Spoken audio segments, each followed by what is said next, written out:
ठीक है। तो देखो क्यूबेस बेसिकली क्या है, क्यूबेस एक डॉ है, ठीक है। अब डॉ क्या है, डॉ की फुल फॉर्म पता है सबको?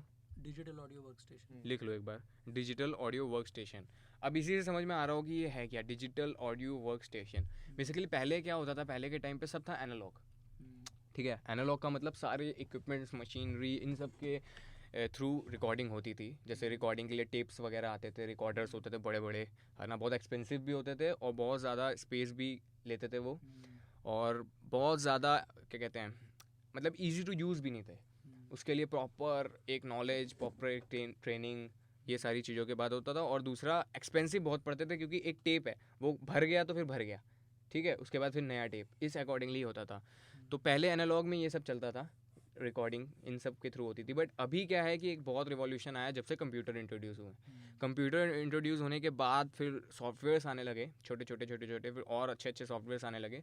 तो फिर एक कॉन्सेप्ट निकल कर आया डॉ का, यानी कि एक ऐसा वर्क स्टेशन डिज़ाइन किया गया जिसके अंदर ही पूरी आप मतलब स्टार्टिंग से एंड तक ऑडियो से रिलेटेड आप वर्क कर सकते हो उस पर्टिकुलर सॉफ्टवेयर के अंदर, जिसको हम डॉ बोलते हैं, डिजिटल ऑडियो वर्क स्टेशन। तो इसमें सारा ऑडियो का जो वर्क है वो डिजिटली होता है। डिजिटली बेसिकली क्या है कि सारा बाइनरी में होता है, यानी कि हमारे कंप्यूटर के अंदर होता है। तो सारा डिजिट्स में काम होता है, क्योंकि कंप्यूटर सारा डिजिट्स में ही होता है, 0 1 में, ये सब पता ही होगा, बाइनरी में, है ना। तो सारा इसीलिए इसको डिजिटल ऑडियो वर्क स्टेशन भी कहते हैं, ठीक है। इसके आने से क्या हुआ है, इसके आने से बहुत सारी चीज़ें ना ईजी हो गई हैं। ईजी क्या हो गई हैं, क्यों हो गई ईजी? क्योंकि अब इतना ज़्यादा एक्सपेंसिव नहीं पड़ता ये। स्पेस कितना चाहिए, बेसिकली आप एक लैपटॉप में भी इसमें काम कर सकते हो, एक बड़े से मॉनिटर कितनी, मतलब बहुत ही मिनिमम स्पेस में आप इसमें कर सकते हो काम। और एक्सपेंसिव भी नहीं है ज़्यादा। पहले इतना कुछ चाहिए होता था, इतना एक्सपेंसिव सारी चीज़ें चाहिए होती थी। अभी क्या है कि आपके पास स्पेस का भी कोई इशू नहीं है और एक्सपेंस का भी कोई इशू नहीं है। और दूसरा, जब रिकॉर्डिंग की टेप्स होते हैं, जैसे पहले क्या होते थे, रिकॉर्डिंग टेप्स, रिकॉर्डिंग कैसेट्स, ये सब में रिकॉर्डिंग जब होते थे तो ये बहुत एक्सपेंसिव आते थे, मतलब एक लिमिट तक आते थे, हर बार ख़रीदना पड़ता था इस तरह से। लेकिन अभी आपके पास कोई लिमिट ही नहीं है। आप इनफैक्ट अगर आपके पास अच्छा स्पेस है आपके कंप्यूटर में, तो आप कितना भी रिकॉर्ड कर सकते हो, कोई भी प्रॉब्लम नहीं होगी आपको। अनलिमिटेड रिकॉर्डिंग आप कर सकते हो अगर आपके पास स्पेस है तो, ठीक है। और बहुत ज़्यादा वर्सेटाइल हो गया, ईजी हो गया, ईजी टू यूज़ हो गया। पहले क्या था कि थोड़ा सा इशू होता था, क्योंकि अगर आपको प्रॉपर ट्रेनिंग नहीं है, प्रॉपर इसमें आपने चीज़ें नहीं समझी हैं, क्योंकि सारी टेक्निकलिटीज़ थी। एक स्टार्टिंग से लेके एंड तक हर जगह टेक्निकल चीज़ें आपको सीखनी पड़ती थी, समझनी पड़ती थी, एक चीज़ें। इसमें क्या है कि इसमें एक ही चीज़ आप सीख के आप ऑलमोस्ट सारी चीज़ें कर सकते हो, यानी कि एक सॉफ्टवेयर सीख के आप बहुत कुछ कर सकते हो। लेकिन पहले ऐसा नहीं था। पहले सबके अलग अलग अलग अलग बंदे होते थे, कि एक चीज़ का ये स्पेशलिस्ट है, एक का ये स्पेशलिस्ट है। ऑल्दो अभी भी होते हैं, जैसे कुछ कुछ पर्टिकुलर फील्ड के अलग अलग, बट सॉफ्टवेयर तो सभी यूज़ कर रहे हैं ना। सॉफ्टवेयर का बेसिक तो सभी यूज़ कर रहे हैं। और दूसरा, डिजिटल जैसे ही हुआ है उससे फ़ायदा क्या हो गया कि पहले जैसे जस्ट इमेजिन हम रिकॉर्ड कर रहे हैं, जैसे तुम्हें याद होगा कि पहले के जो गाने होते थे बॉलीवुड का, अगर एग्जांपल दूँ, किशोर दा, मोहम्मद रफ़ी टाइप, इनमें क्या होता था कि एक टेक में सब करना पड़ता था। यानी कि अलग अलग माइकिंग है, ठीक है, अलग अलग माइकिंग है।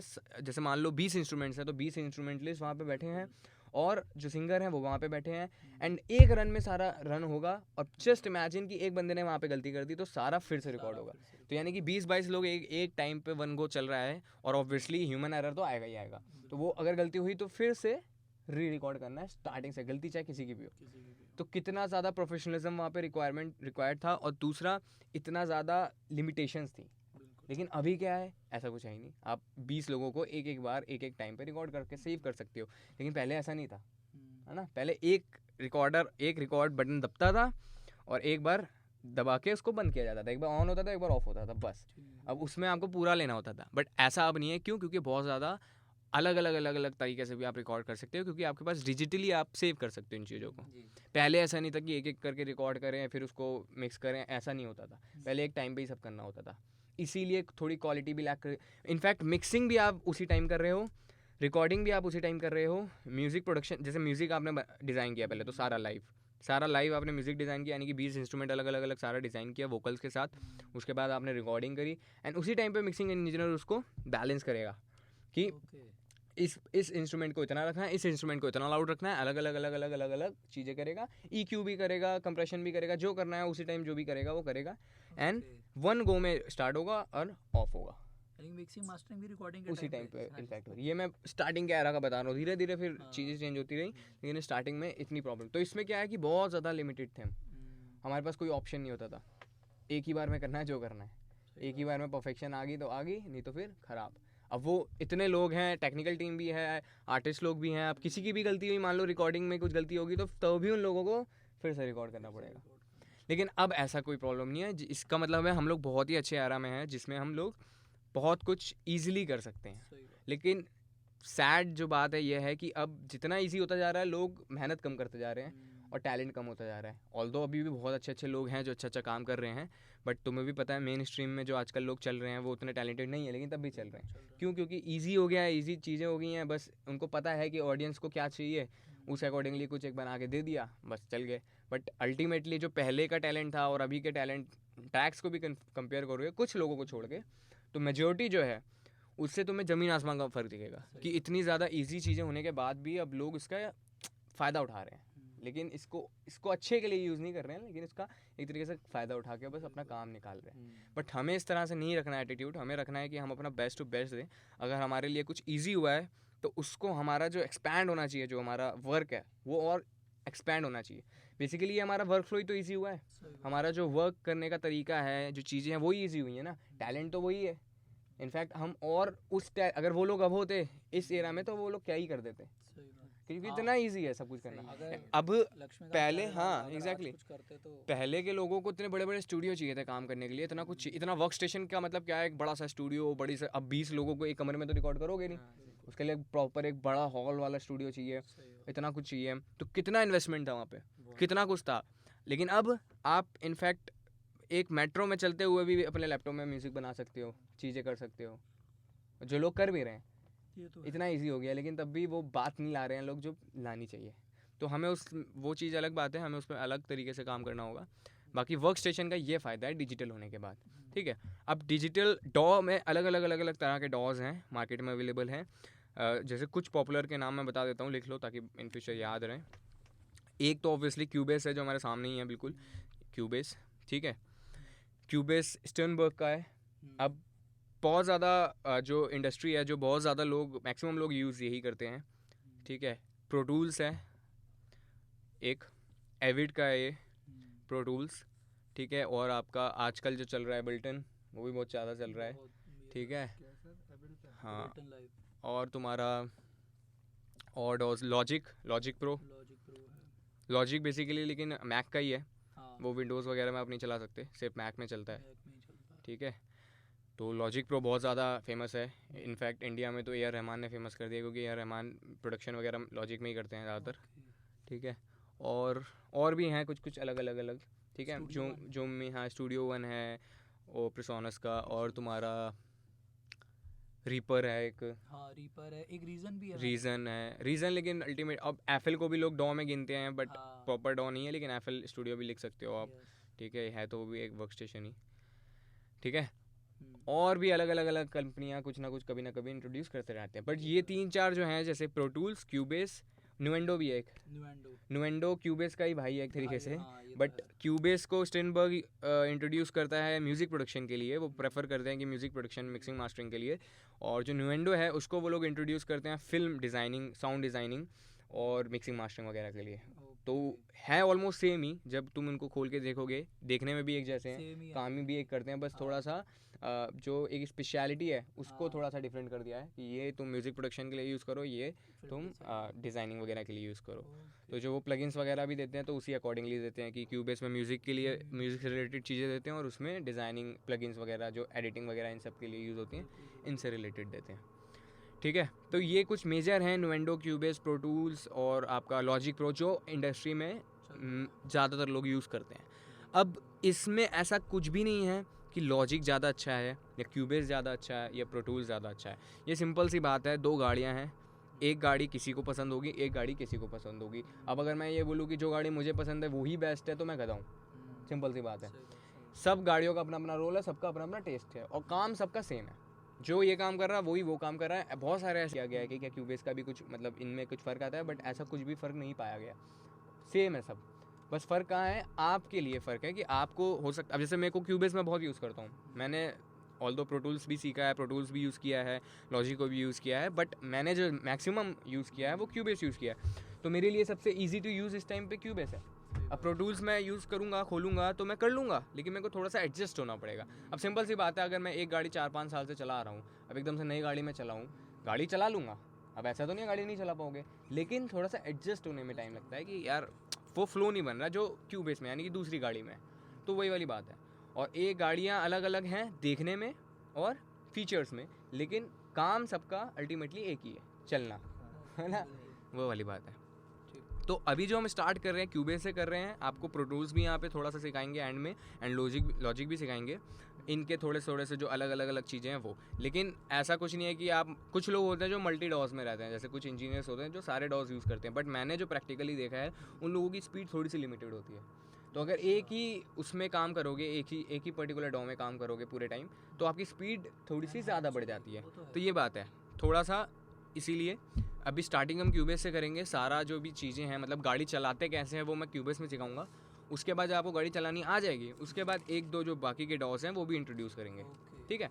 लेकिन वो बस आपको एक वर्सेटाइल करने के लिए कि आप लिमिटेड ना हो, जैसे हो सकता है कभी लिया था सर, तब तो उन्होंने यही कहा था कि हम यहाँ 3 सॉफ्टवेयर सीखेंगे। हाँ, थी वही मैं कह रहा हूँ। नहीं देखो, सॉफ्टवेयर मैंने बोला ना, गाड़ी चलाना जो आपको सिखा रहा हूँ मैं, वो हम क्यूबेस में सीखेंगे, ठीक है। पूरी जब आपको गाड़ी चलानी आ जाएगी, यानी कि एक गाड़ी में ऑब्वियसली गाड़ी चलाना सीखोगे ना, अलग अलग गाड़ी में तो नहीं सीखोगे ना कि एक दिन इस गाड़ी में एक दिन इस गाड़ी में, उससे क्या होगा ना, वो आएगी ना वो आएगी। तो गाड़ी आप एक ही गाड़ी में हम चलाना सीखेंगे, यानी कि हम क्यूबेस को पूरे अच्छे से सीख लेंगे सारी चीज़ें, कि ये क्या होता है वो क्या होता है, जितने भी टेक्निकल टर्म्स हैं, वर्ड्स हैं, जो यूजेस हैं, चीज़ें हैं, ये सब सीख लेंगे। फिर वही चीज़ वहाँ पे सेम अप्लाई होंगी, बस फ़र्क क्या है, शक्ल डिफरेंट होगी, समझ रहे हो। इसका गियर थोड़ा इधर है तो हो सकता है उसका थोड़ा आगे हो, उसका ब्रेक थोड़ा ज़्यादा इधर हो, तो बस ये थोड़े से शक्लें डिफरेंट होंगी, लेकिन चीज़ें सब सेम होंगी। यानी कि एक तरीके से 3 महीना क्यूबेस, 1 महीना प्रो टूल्स, 1 महीना ऐसा कुछ नहीं है, देखो मैं बता रहा हूँ, फ़ायदा ही नहीं है ना सर, मैं बोलता हूँ तुम्हारा टाइम वेस्ट होगा। मेनली जो चलाएगा वो एक क्यूबेस पूरा स्टार्टिंग से एंड तक रहेगा, ठीक है। और ये चीज़ें आपको बस इंट्रोड्यूस कर देंगे। देखो प्रो टूल्स ऐसा होता है, इसको यूज़ करो, वो आपको ज़्यादा टाइम ही नहीं लगेगा। क्यूबेस सीखने में आपको टाइम लगेगा क्योंकि नया है। जब ये सीख जाओगे तो इसको आप 4-5 क्लासेस में ही समझ जाओगे कि यार प्रो टूल अच्छा, ये तो इजी है। इनफैक्ट आपको नहीं भी कराएंगे तो भी आप खुद खोलोगे तो आप समझ जाओगे, अच्छा ये ऐसा है, ये ऐसा है, सिंपल सी बात है। हाँ, बस थोड़ा सा इंट्रोड्यूस करेंगे क्यूबेस, आपका प्रो टूल्स और लॉजिक। क्यूबेस इसलिए पहले इंट्रोड्यूस कर रहे हैं क्योंकि क्यूबेस ईजी मिल जाता है और इसके साउंड वगैरह भी ईजिली अवेलेबल होते हैं, ठीक है, इसीलिए, और कोई रीज़न नहीं है। लॉजिक अब मैं हम आपको लॉजिक कराएं, ज़रूरी नहीं है सबके मैक होगा, तो क्या सीखोगे, फ़ायदा नहीं है। प्रो टूल्स कराएं, प्रो टूल्स में क्या है कि प्रो टूल्स भी प्रोडक्शन के लिए इतना ज़्यादा कन्वीनियंट नहीं है। मिक्सिंग मास्टरिंग के लिए अच्छा है, लेकिन प्रोडक्शन के लिए कन्वीनियंट नहीं है, बट प्रोडक्शन भी तो सीखना है ना, तो इसीलिए क्यूबेस थोड़ा सा वर्सेटाइल है। अच्छा, इसमें सारी चीज़ें हो जाती हैं। हाँ, वर्सेटाइल है। जैसे अब फरारी में तुम्हें मैं कहूँ कि फरारी में सवारी वाला खेल खेलोगे, 10 रुपये में इधर छोड़ कर आओ, छोड़ पाओगे नहीं ना, उसके लिए तो तुम्हें ऑटो ही सीखना पड़ेगा ना, वो वाली बात है। तो अलग अलग चीज़ें हैं, सबका अलग अलग काम है, कोई किसी के लिए, कोई किसी के लिए। मैंने बताया ना कि जो प्रो टूल्स यूज़ कर रहे हैं, जो क्यूबेस यूज़ कर रहे हैं, अगर तुम ध्यान से समझोगे तो उनमें थोड़ा सा काम में भी डिफरेंस होगा, समझ रहे हो, ये वाली बात है। अब एफएल में लोग मिक्सिंग मास्टरिंग नहीं करते हैं वहाँ, क्योंकि नहीं कर सकते हैं वहाँ, वो इतना ज़्यादा इजी नहीं है, मिक्सिंग मास्टरिंग के लिए इतना ज़्यादा वर्सेटाइल नहीं है वो सिर्फ प्रोडक्शन के लिए, सिंपल सी प्रोडक्शन के लिए एफएल का लोग यूज़ करते हैं, हाँ, इलेक्ट्रॉनिक प्रोडक्शन के लिए।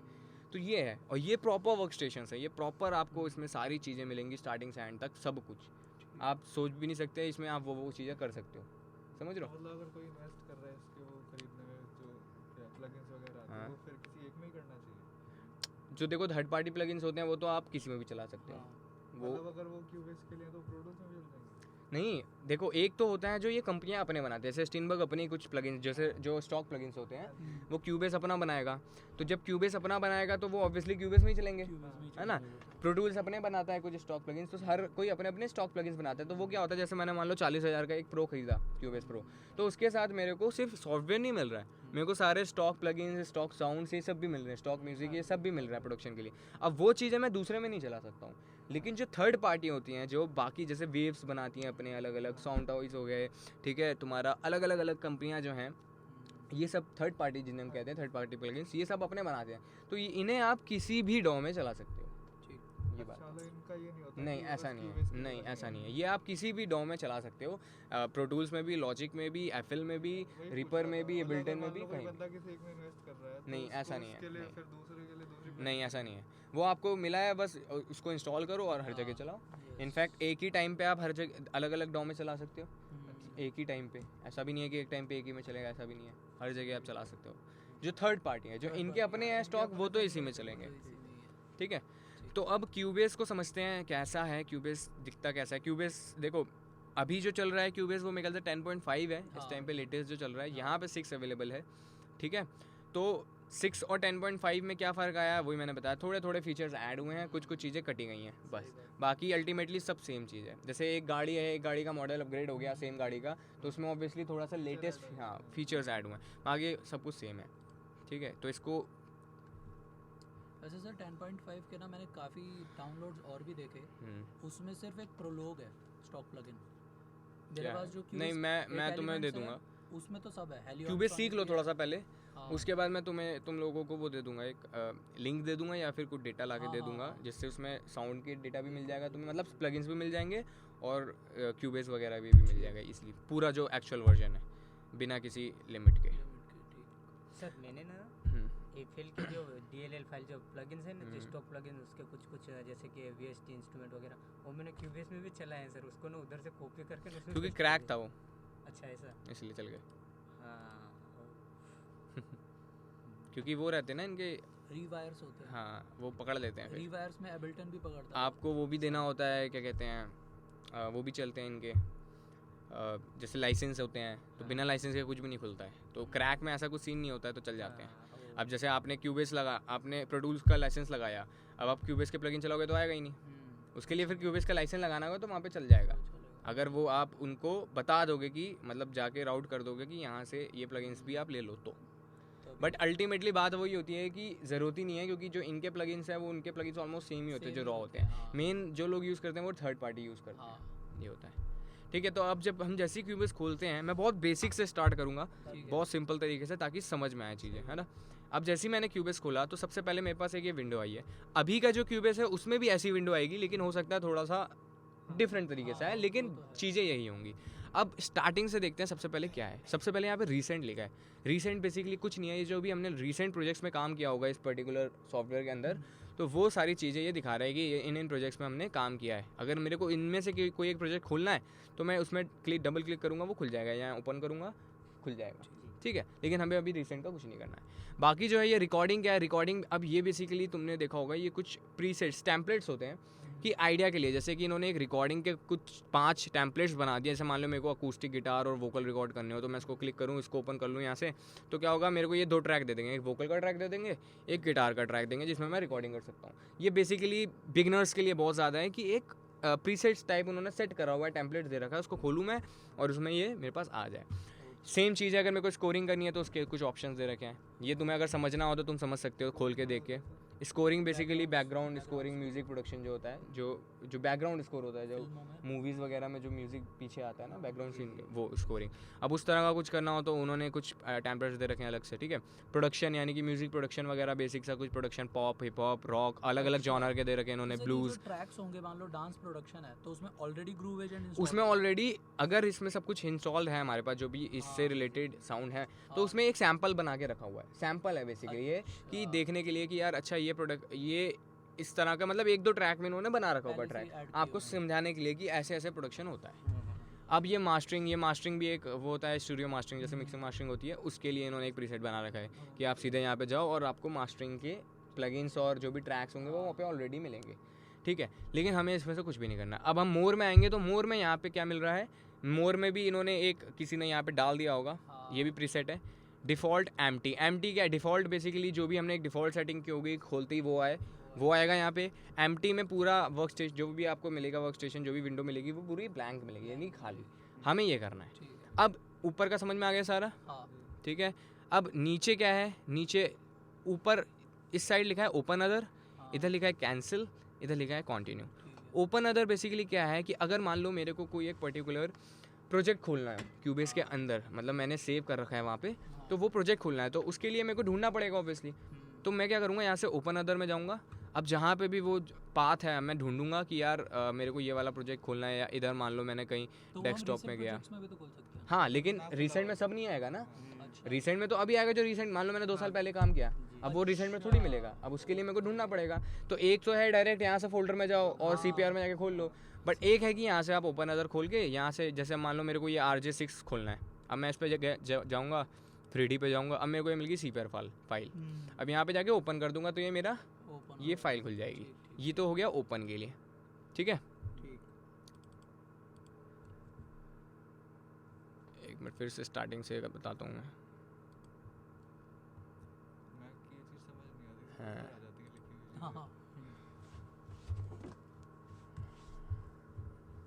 यहाँ तक क्लियर है? यहाँ तक ओपन का ऐसा सीन है। अब हमें मान लो अब कुछ हमें बनाना है, मतलब एक हमें, एक मिनट में दिखाता हूँ वहाँ पे कैसे होगा। सबसे पहले यहाँ पे एक अपना ना कोई एक वो बनाओ ऑडियो SDD के अंदर, फालतू चीज़ें जो भी हैं मैं तुम्हें बताऊँगा नेक्स्ट क्लास में, आने से पहले 10-15 मिनट पहले आऊँगा तो हम डिलीट मार देंगे जो भी एक्स्ट्रा है, क्योंकि इसमें स्पेस नहीं है, ठीक है। वहाँ पे अगर हम कुछ सेव करेंगे, बाई चांस कुछ मैक में उल्टा सीधा हो गया, उसको रीसेट मारना पड़ा तो सब उड़ जाएगा, तुम्हारा डेटा सारी मेहनत चली जाएगी। तो ऑडियो SDD में इसलिए हमें सारे प्रोजेक्ट्स बनाने हैं, ठीक है। और ये जो भी एक डेस्कटॉप है, एक डेस्कटॉप थिंग्स करके फोल्डर बनाना है, उसके अंदर डाल के अंदर डाल देना, ये बाहर से ये सब गंदगी हटाना है यहाँ से, ठीक है। तो अभी यहाँ पर आते हैं वापस से।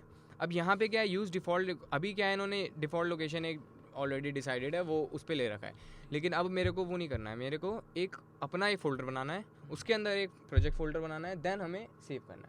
तो उसके लिए मैं क्या करूँगा, यहाँ पे जाऊँगा यूज़ डिफ़ॉल्ट लोकेशन में, यहाँ जाऊँगा, ठीक है। अब मैं एक जगह डिसाइड करूँगा मेरे को कहाँ बनाना है वो फोल्डर, मान लो ऑडियो SDD के अंदर मेरे को बनाना है, ठीक है।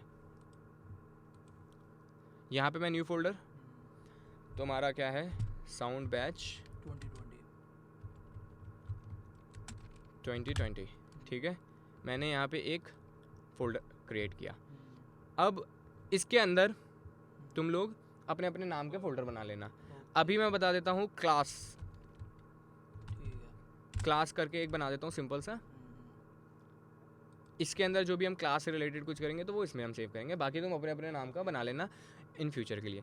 अब मैंने बना दिया, अब मैं क्या करूँगा, ओपन। अब यहाँ पे देखो साउंड बैच 2020 क्लास एक फोल्डर बन चुका है। अब अगर मैं कंटिन्यू क्रिएट कर दूंगा तो, लेकिन यहाँ पे क्या लिखा है, प्रोजेक्ट फोल्डर, तो अनमोल गोलमोल के नाम से वो फोल्डर बन जाएगा, इस फोल्डर के अंदर एक फोल्डर बन जाएगा। लेकिन हमें वो नहीं चाहिए, हमें क्या चाहिए, हमें आज का डेट डालनी है। आज का डेट है 27 ऑक्ट लिख दे रहा हूँ अभी मैं, ठीक है। ये डाल दिया हमने नाम, और अब हम क्रिएट करेंगे, यानी कि 27 अक्टूबर। अब क्या हुआ, साउंड बैच एक फ़ोल्डर है, उस फोल्डर के अंदर हमने एक फ़ोल्डर बनाया क्लास, उस क्लास के अंदर हमने आज 27 अक्टूबर का एक फ़ोल्डर बनाया। अब हम क्रिएट करेंगे, हाँ। अब हमें एम्प्टी ये ज़रूर करना है, अगर हम ये करते तो वही आ जाएगा, एम्प्टी करेंगे तो हमारे पास पूरा खाली मिलेगा। अब हम क्या करेंगे, यहाँ पे सिंपल क्रिएट, अब अनटाइटल्ड है यहाँ पे फ़िलहाल, ठीक है। यानी कि अब एक फ़ोल्डर बन गया। अब हमें क्या करना है, अब हमें ये प्रोजेक्ट को पहले सेव करना है। सेव कैसे करेंगे, यहाँ पे कमांड S और उसमें कंट्रोल S चलता है, और इसके अलावा आप यहाँ लेफ़्ट में जाओगे, फाइल में जाओगे तो सेव मिल जाएगा ऑप्शन, ये भी है।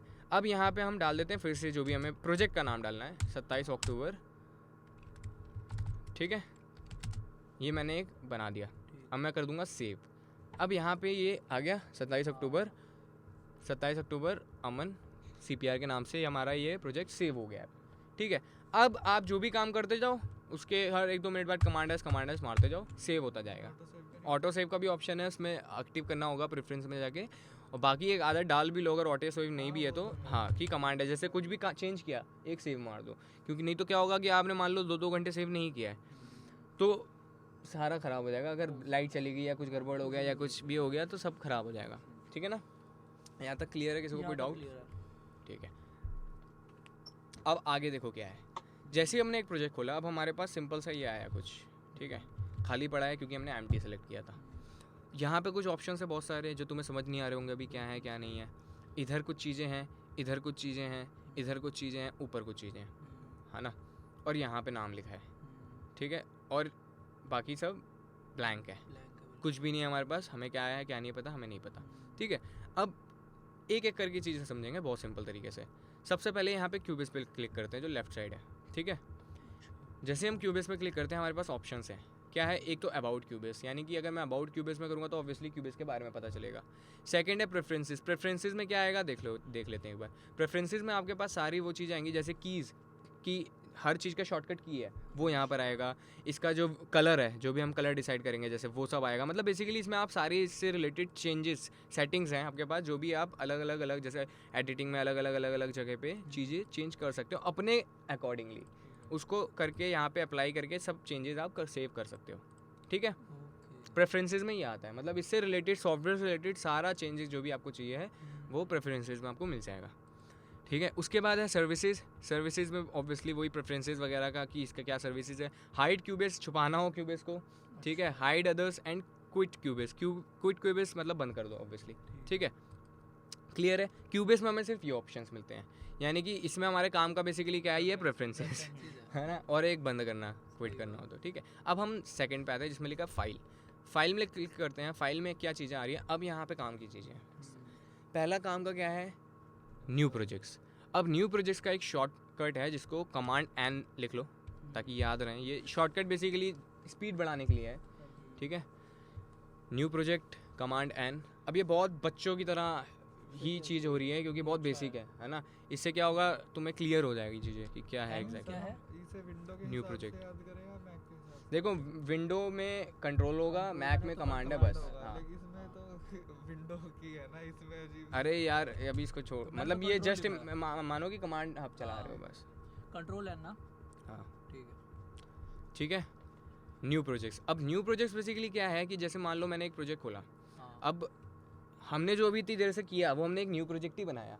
अब मेरे को एक और नया प्रोजेक्ट बनाना है तो मैं क्या करूँगा, फाइल में जाऊँगा, यहाँ से न्यू प्रोजेक्ट क्लिक करूँगा, वो आगे हम वहीं पर उसी विंडो में कमांड एन, यही सारी चीज़ें हमने की थी, रिसेंट ये सब चीज़ें। एम्प्टी फोल्डर सेलेक्ट किया, यहाँ पे फोल्डर का नाम डाला और क्रिएट कर दिया सिंपली, ठीक है। ये जब ज़रूरत हो तो हम कमांड एन करके यहाँ से एक नया प्रोजेक्ट बना सकते हैं। बेसिकली एक नया प्रोजेक्ट, ये एक प्रोजेक्ट है, एक और नया प्रोजेक्ट बनाना हो तो हमें क्या करना है, कमांड एन, या ऊपर जाके यहाँ पे क्लिक करना है, ठीक है।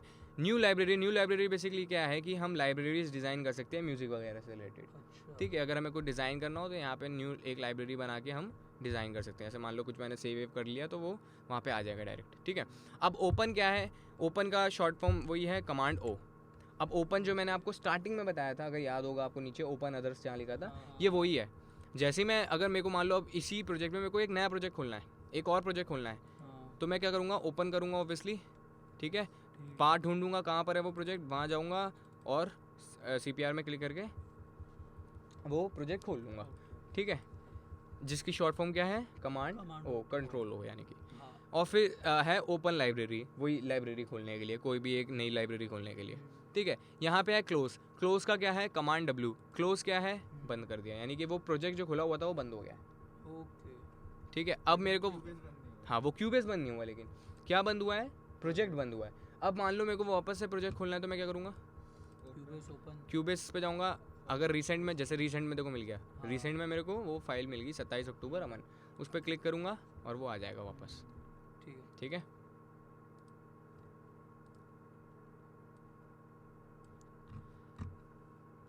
अब फिर से फाइल पे आते हैं, यहाँ तक हो गया, आपको समझ में आ गया। अब है सेव। सेव का वही है कमांड एस। सेव का बताया मैंने, जैसे कि अब मान लो मैंने यहाँ पे कुछ भी काम किया, जो भी चीज़ें किया, मेरे को उसको सेव करना है, तो उसके लिए मैं क्या करूँगा, यहाँ से कमांड एस दबाऊँगा। फाइल देखो वहाँ पे गोल गोल घूम रहा है, यहाँ पे कमांड एस में फाइल, जैसे ही मैं कमांड एस दबाऊँगा, कंट्रोल एस दबाऊँगा, वो भी जो भी मैंने काम किया वो सेव हो जाएगा। और बाकी बैकअप बनते रहते हैं अपने आप ही इसमें, हर 2 मिनट 5 मिनट में, ठीक है। तो और कमांड एस की जगह आप यहाँ से भी डायरेक्ट सेव कर सकते हो। अब मान लो यही जो प्रोजेक्ट है, इसी को मेरे को एक, क्योंकि मेरे को चेंजेस वगैरह करने हैं, जो भी करना है मेरे को, इसको एक और नया नाम देना होगा, यानी कि सेव एस करना है। तो उसके लिए मैं क्या करूँगा, शॉर्टकट की है command shift S. Command shift S, sir ये क्या है सर, ये बताता हूँ। कमांड शिफ्ट एस जैसे हम करेंगे क्लिक, ये आ जाएगा। अब इसमें क्या है, अब इसके अंदर आप इसका नाम चेंज करके कुछ भी, जैसे मान लो, हाँ इसमें आपको किसी और फोल्डर में सेव करना हो, किसी और फोल्डर में चले जाओ, या इसी फोल्डर में मान लो मेरे को नाम चेंज करना है बस, 27 अक्टूबर अमन 2, ठीक है। तो अब यही का एक सेव एज बन गया, यानी कि एक और कॉपी बन गई। तो अब मेरे उस फोल्डर के अंदर जो मैं इस पे काम कर रहा था वो अमन 27 अक्टूबर अमन वो वाला प्रोजेक्ट तो होगा ही, लेकिन ये भी ऐड हो गया। हाँ, लेकिन अब जो भी मैं काम करूँगा वो सिर्फ इसी प्रोजेक्ट में सेव होगा। हाँ 2 में, उसमें नहीं होगा। क्यों? क्योंकि मैंने कमांड से सेव एज करके अब मैं सारा काम उसी प्रोजेक्ट के अंदर कर रहा हूँ। ठीक है यार, ये बंद है ऐसी बंद है मैंने ऑन नहीं किया। Command shift S. हाँ ठीक है। Save as copy. हाँ अब मैं क्या कर रहा हूँ, सेव एज कर रहा हूँ 27 अक्टूबर। अभी यहाँ पे क्या लिखा है देखो, 27 अक्टूबर अमन। अभी यहाँ पे देखो क्या आ जाएगा, 27 अक्टूबर अमन 2। ओके, यानी कि अब वो saved वो हाँ, गई अब फाइल। वो फाइल नहीं, वो है लेकिन वहीं तक है जहाँ तक मैंने किया काम है। किया। अब जो भी मैं आगे काम करूँगा वो इस 27 अक्टूबर अमन 2 में सेव होगी। ठीक। ठीक है, इसको आप कमांड शिफ्ट एस से कर सकते हो और यहाँ पे फाइल में जाके सेव एस का ऑप्शन है वो उससे कर सकते हो। ठीक है, अब आप आ जाओ वापस से। अच्छा, कमांड शिफ्ट एस और शिफ्ट कमांड एस दोनों से आ रहा है। ठीक है, अब वापस से आ जाते हैं। अब ये है बैकअप प्रोजेक्ट। आपको कुछ बैकअप बनाना हो प्रोजेक्ट का, उसके लिए जाके एक फोल्डर डिसाइड करके बैकअप बना लो। ठीक है, फिर आता है आपके पास सेव एज टेम्पलेट। अब सेव एज टेम्पलेट वही है जो मैंने तुम्हें वहाँ पे बताया था स्टार्टिंग में, जो हमें ऑप्शंस मिलते हैं। एक टेम्पलेट, जैसे मान लो आपने 2-3 ट्रैक ऐड करके एक टेम्पलेट बना दिया कि जब भी मेरे को ऐसा कुछ काम करना हो पड़ेगा, इस टेम्पलेट को मैं ऑन करूँगा, मेरा सारा प्रोजेक्ट ऑलरेडी आ जाएगा। मेरे को बार बार मेहनत नहीं करनी पड़ेगी वो सब ऐड करना। हाँ, कुछ भी कर सकते हो आप, कुछ भी उसमें कर सकते हो। प्लगइन आपको जैसा एक डिज़ाइन कर दो प्रोजेक्ट और उसको सेव एज टेम्पलेट कर दो तो बाहर आपको मिल जाएगा। मुझे 10 ट्रैक में 3 पे साइलेंस चाहिए, 3 पे हाँ साइलेंस हाँ, चाहिए। वो सब आप सेट करके पहले कर सकते हो। ठीक है, एक नाम दे दो उसको, सेव एज टेम्पलेट, वो बन जाएगा। जैसे मैसेज में होता है कि हमें एक लिख के भेज दे कि सेम जहाँ चिपकाना हो सबको। I will talk to you later। हाँ, तो वो बस सिंपल सी बात है, टेम्पलेट में सेव हो जाएगा। अब रिवर्ट क्या है? रिवर्ट है बेसिकली जो भी हमने किया वो उसका बैक। ठीक है, जैसे कि revert to the previous saved version. अगर मैं रिवर्ट कर दूंगा तो जो भी हमने इससे, जब भी मैंने कमांड एस दबाया है वो वापस वहाँ ले जाएगा, यानी कि जो भी मैंने काम किया होगा वो अंडू हो जाएगा पूरा। एक तो होता है अंडू टूल, वो तो उस एक स्टेप से पीछे जा रहा है, वो इसमें वो नहीं है। इसमें जब आपने लास्ट सेव किया था ये वहाँ पे पहुँच जाएगा सीधे। ठीक है, तो हमें वो भी अगर करना हो तो हम यहाँ से रिवर्ट कर सकते हैं। अभी नहीं करना है तो अभी हम कैंसिल कर देंगे। और क्या ऑप्शन है? अब है इंपॉर्टेंट ऑप्शन जो है इंपोर्ट का। अब इंपोर्ट के अंदर ऑब्वियसली बहुत सारे ऑप्शंस हैं, बहुत सारी चीज़ें हैं। इसको ध्यान से समझना बहुत काम का है, क्योंकि इनफैक्ट यही काम का है सबसे ज़्यादा। ठीक है, अब इंपोर्ट में देखो क्या है। जैसे मैं इंपोर्ट में जाता हूँ सबसे पहले मेरे को ऑप्शन मिलना ऑडियो फाइल। ऑडियो फाइल का मतलब है एक बेसिक सी किसी भी फॉर्मेट की, वेव, MP3, इस तरह की फॉर्मेट की जो भी इसमें सपोर्ट करती हैं, उस फॉर्मेट की आप यहाँ से ऑडियो फाइल के थ्रू इंपोर्ट कर सकते हो। यानी कि मेरे को अगर कोई भी MP3 या वेव या किसी भी तरह के एक फॉर्मेट की जो भी सपोर्टिव इसमें है वो मेरे को चाहिए, तो मैं क्या करूँगा, सीधे जाऊँगा फाइल में, यहाँ इंपोर्ट में, ऑडियो फाइल में। अब मैं यहाँ से जो भी फाइल मेरे को सेलेक्ट करनी है वो यहाँ से क्या करूँगा। अब मेरे पास जैसे ही मैंने ऑडियो फाइल किया मेरे पास एक डायलॉग आया। अब ये डायलॉग क्या है? Basically copy file to working directory. अब ये क्या है, इसका मतलब समझ में आ गया? हाँ सर, बताओ क्या? जहाँ पे हमने सेव फाइल करी है वहीं पे एक फोल्डर बन जाएगा। हाँ, ये जो फाइल है ये उसी फोल्डर के अंदर कॉपी हो जाएगी जहाँ अभी ये प्रोजेक्ट है। अगर मैंने ये नहीं किया, मान लो अगर मैंने यहाँ से ये हटा दिया तो क्या प्रॉब्लम होगी कि अगर बाई चांस ये फाइल डिलीट होगी किसी इधर उधर से, तो ये काम सारा चला जाएगा। तो जैसे ही मैंने कॉपी कर दिया तो अब उसके बाहर वाली फाइल जहाँ से मैंने ली वो डिलीट भी हो जाए, इसको फ़र्क नहीं पड़ेगा क्योंकि इसने एक कॉपी ऑलरेडी अपने पास बना लिया है। लेकिन हम बाद में लोकेट भी तो कर सकते हैं। और अगर लोकेट मैं कह रहा हूँ अगर है ही नहीं वहाँ तो नहीं, मान लो हमने वो फाइल का नाम चेंज कर दिया, मान लो। हाँ लोकेट कर सकते हो। locate हो हाँ सकता है। बिल्कुल, लेकिन चला गया ना एक तरीके से वो। एक बार हाँ, चला गया, हाँ, सॉफ्टवेयर कहेगा हाँ, कि नहीं है। नहीं है एग्जैक्टली। फिर उसको हमें ढूंढ के बताना पड़ेगा यहाँ ये है वो है। ठीक है, तो कॉपी फाइल करना इजी और सेफ रहता है कि आपका वहाँ आ जाता है। अब सैम्पल रेट बेसिकली ये एक अलग कॉन्सेप्ट है। सैम्पल रेट, बिट रेट, अभी मैं इस पर नहीं जाऊँगा बिल्कुल। सैम्पल रेट बेसिकली ये क्वालिटी स्टैंडर्ड्स हैं। ठीक है ना, अब मान लो कोई एक फ़ाइल है वो 48 मतलब एक पर्टिकुलर क्वालिटी में है। अब इसमें हमने वो प्रोजेक्ट किसी और पर्टिकुलर क्वालिटी में बना रखा है, तो वो क्या कहेगा, कन्वर्ट करने के लिए बोलेगा। अगर मैं इसको कन्वर्ट में चेक करता हूँ तो वो एज इट इज़ इस प्रोजेक्ट में ठीक ठाक आएगा। अगर मैं नहीं करूँगा तो वो क्या होगा, सैम्पल्स उसके चेंज हो जाएंगे और वो हो सकता है अजीब सा साउंड करे। तो इसलिए अगर कुछ कम चेंज करना है, जैसे मान लो मेरा प्रोजेक्ट है 48 किलोहर्ट्ज़ का सैम्पल रेट में, और मेरा जो बाहर है जो मेरी फाइल है वो भी 48 किलो सैम्पल रेट्स में है, तो हमें कॉपी वॉपी कुछ नहीं करना है, वो ऑलरेडी उसी में सेम में है। लेकिन जैसे ही डिफरेंट मिलेगा, जैसे मान लो 48 में प्रोजेक्ट है लेकिन फाइल है 96 में या 44 में, तो वो ऑप्शन बोलेगा कि कन्वर्ट करना है कि नहीं। अगर मैं कन्वर्ट कर दूंगा तो वो 96 से सीधे आ जाएगी 48 में ही, जो भी मेरा प्रोजेक्ट है उस पर, तो कोई भी चेंजेस नहीं आएंगे। लेकिन अगर मैं ये नहीं करता हूँ तो वो कन्वर्ट नहीं होगी, वो 96 की फाइल एज इट इज़ आ जाएगी 96 एज 96 किलोहर्ट्ज़ में, लेकिन जो प्रोजेक्ट है वो 48 ही सपोर्ट कर रहा है, तो ऑब्वियसली डिफरेंट साउंड हो जाएगा, यानी कि सैम्पल्स ख़राब हो जाएंगे, सैम्पल्स अजीब से हो जाएंगे, कुछ भी वो हो सकता है, टेम्पो स्लो हो जाए, हो सकता है पिच चेंज हो जाए, कुछ भी इस तरह की चीज़ें होंगी। तो हमें को ये नहीं बोल सकते कि हम प्रोजेक्ट फाइल में प्रेफरेंसेस में ये नहीं कर सकते कि हमारा सैंपल रेट 48,000 हर्ट्ज रहे, या फिर हमारा नहीं, देखो जब, हाँ वो हम कर सकते हैं बेसिकली, जब भी हम प्रोजेक्ट बनाते हैं खोलते हैं तो हमें ये भी देखना होता है, अभी मैं बताऊंगा कैसे होता है वो आगे जाके, जब हम प्रोजेक्ट में आएंगे ना यहाँ पे, नहीं प्रोजेक्ट के अंदर ऑप्शंस आएंगे, जैसे प्रोजेक्ट सेटअप लिखा है, इसके अंदर आप डिज़ाइन कर सकते हो कि आपको किस पर्टिकुलर एक उसका रखना है, ऑब्वियसली ऐसे ही हम करते हैं। लेकिन मैं कह रहा हूँ मान लो कोई एक फाइल अब हम डाल रहे हैं, बट उस ये पर्टिकुलर प्रोजेक्ट हाँ 44 के लिए बना है, हाँ, तो अब इससे अलग हम कुछ भी डालेंगे तो हमें कन्वर्ट करना इंपॉर्टेंट है, ठीक है। अब वही चीज़ है सैम्पल साइज़। अब सैम्पल साइज़ क्या है, ये ऊपर था सैम्पल रेट, ये है बिट रेट। अब बिट रेट अलग कॉन्सेप्ट है, जैसे मैंने आता सैम्पल में, लेकिन ये भी एक क्वालिटी स्टैंडर्ड है। अगर हाँ हम आगे बिल्कुल इसको डिटेल में पढ़ेंगे, लेकिन अब इसमें भी यही है कि अगर 24 में प्रोजेक्ट है और 24 की फाइल है तो कोई भी कन्वर्ट करने की ज़रूरत नहीं है, लेकिन 24 से डिफरेंट है, यानी कि 14 है या फिर 32 है तो हमें 16 है तो हमें चेंज करना पड़ेगा, ठीक है। इस केस में हम करेंगे, ठीक है। स्प्लिट चैनल क्या है, जैसे मान लो एक स्टीरियो ट्रैक है, स्टीरियो ट्रैक का मतलब क्या है, दो ट्रैक है ना, दो ट्रैक एक ट्रैक के अंदर। अब स्प्लिट अगर मैं कर दूंगा तो वो दो ट्रैक क्या होंगे, अलग अलग ट्रैक हो जाएंगे, यानी कि एक स्टीरियो ट्रैक दो मोनो ट्रैक बन जाएगा, ठीक है। इस केस में हमें नहीं करना है तो हम नहीं क्लिक करेंगे। अब अगर मैं यहाँ पे प्लीज़ डोंट आस्क अगेन लिख दूँ तो यही सेटिंग हर जगह अप्लाई होगी, लेकिन हम अभी फ़िलहाल ऐसा नहीं कर रहे हैं। ओके करेंगे और ये फाइल अब इम्पोर्ट हो रही है, और इंपोर्ट होने में टाइम सिर्फ इसी में लग रहा है ना, यूजुअली नहीं लगता। कन्वर्ट करने के लिए लग रहा है, कन्वर्ट करने की रीज़न भी है और दूसरा थोड़ा सा स्पीड का ही स्पीड फर्क है, भी स्लो है इसकी। और फाइल पे भी डिपेंड करता है। अगर हैवी फाइल है, बड़ी ज़्यादा मतलब ज़्यादा साइज़ उसका ज़्यादा है तो ज़्यादा टाइम लेता है इंपोर्ट होने में, इसलिए अभी इसका खाली कर देंगे स्पेस तो थोड़ा स्पीड बढ़ जाएगी। अभी बहुत ब्लैंक है ये, ठीक है। अभी एक फ़ाइल ऐड होगी यहाँ पे इंपोर्ट होगी, ठीक है। अभी हम फिलहाल फिर से वहीं चलते हैं। अभी इस फाइल को हमें इग्नोर करना है, अभी हमें इसको समझना नहीं है कुछ, इसमें क्या क्या ये सब नहीं समझना, अभी हमें फाइल में ही आना है। ये मैंने एग्जांपल दिया है, कोई भी ऑडियो फाइल वेव MP3 हम यहाँ से कर सकते हैं। अब हमें कोई CD इंपोर्ट करनी हो तो यहाँ से जाएंगे, ऑडियो CD करेंगे और वो उसको सेलेक्ट करके यहाँ से इंपोर्ट हो जाएगी। CD का जो भी डेटा होगा वो इसके अंदर इंपोर्ट हो जाएगा, ठीक है। अब और इंपोर्ट में क्या ऑप्शन है, वीडियो फाइल। कोई अगर वीडियो फाइल इंपोर्ट करनी है उसको भी करके देख लेते हैं। अगर यहाँ पे पड़ी है कोई वीडियो तो पड़ी है यहाँ पे कुछ होगी, काफ़ी होगी। एक वो मूवी पड़ी है, ये TV वीडियो ही है ना ये MP4 में। हाँ, अब मेरे को कोई वीडियो भी इंपोर्ट करनी है तो मैं वहीं जाके इंपोर्ट फाइल में जाके वीडियो फाइल का ऑप्शन सेलेक्ट करके यहाँ से इंपोर्ट कर लूँगा।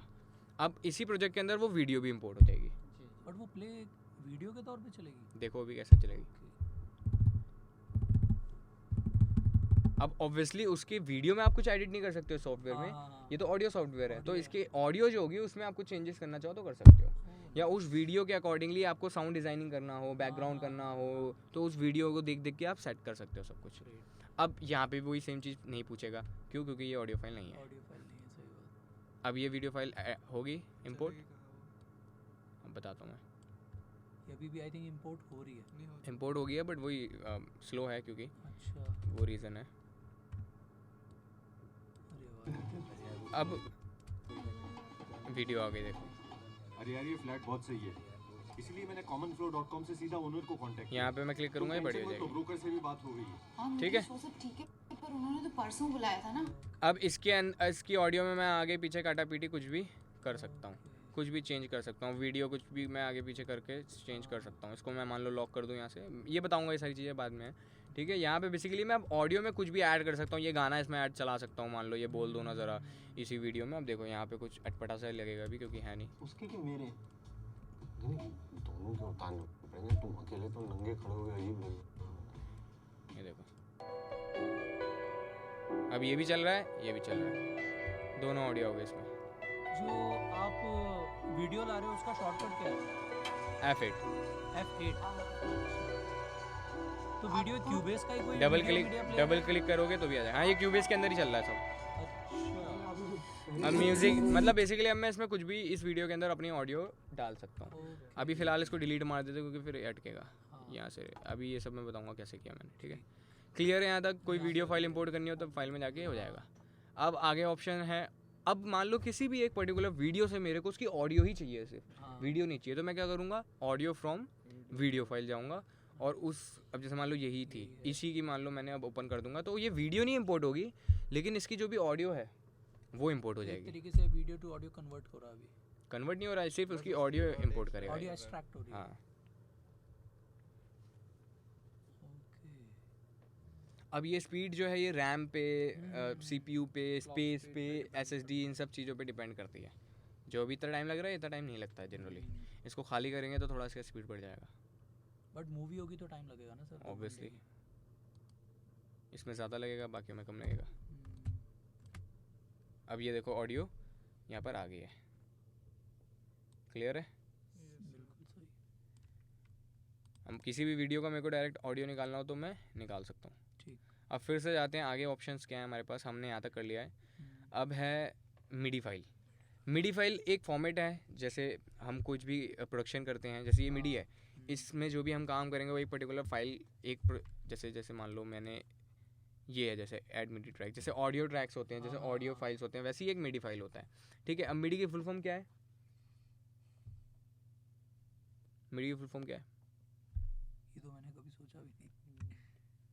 ये बता दे। म्यूजिक इंस्ट्रूमेंट डिजिटल इंटरफेस, ठीक है।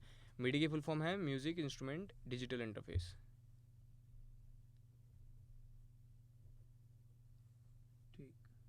ठीक है।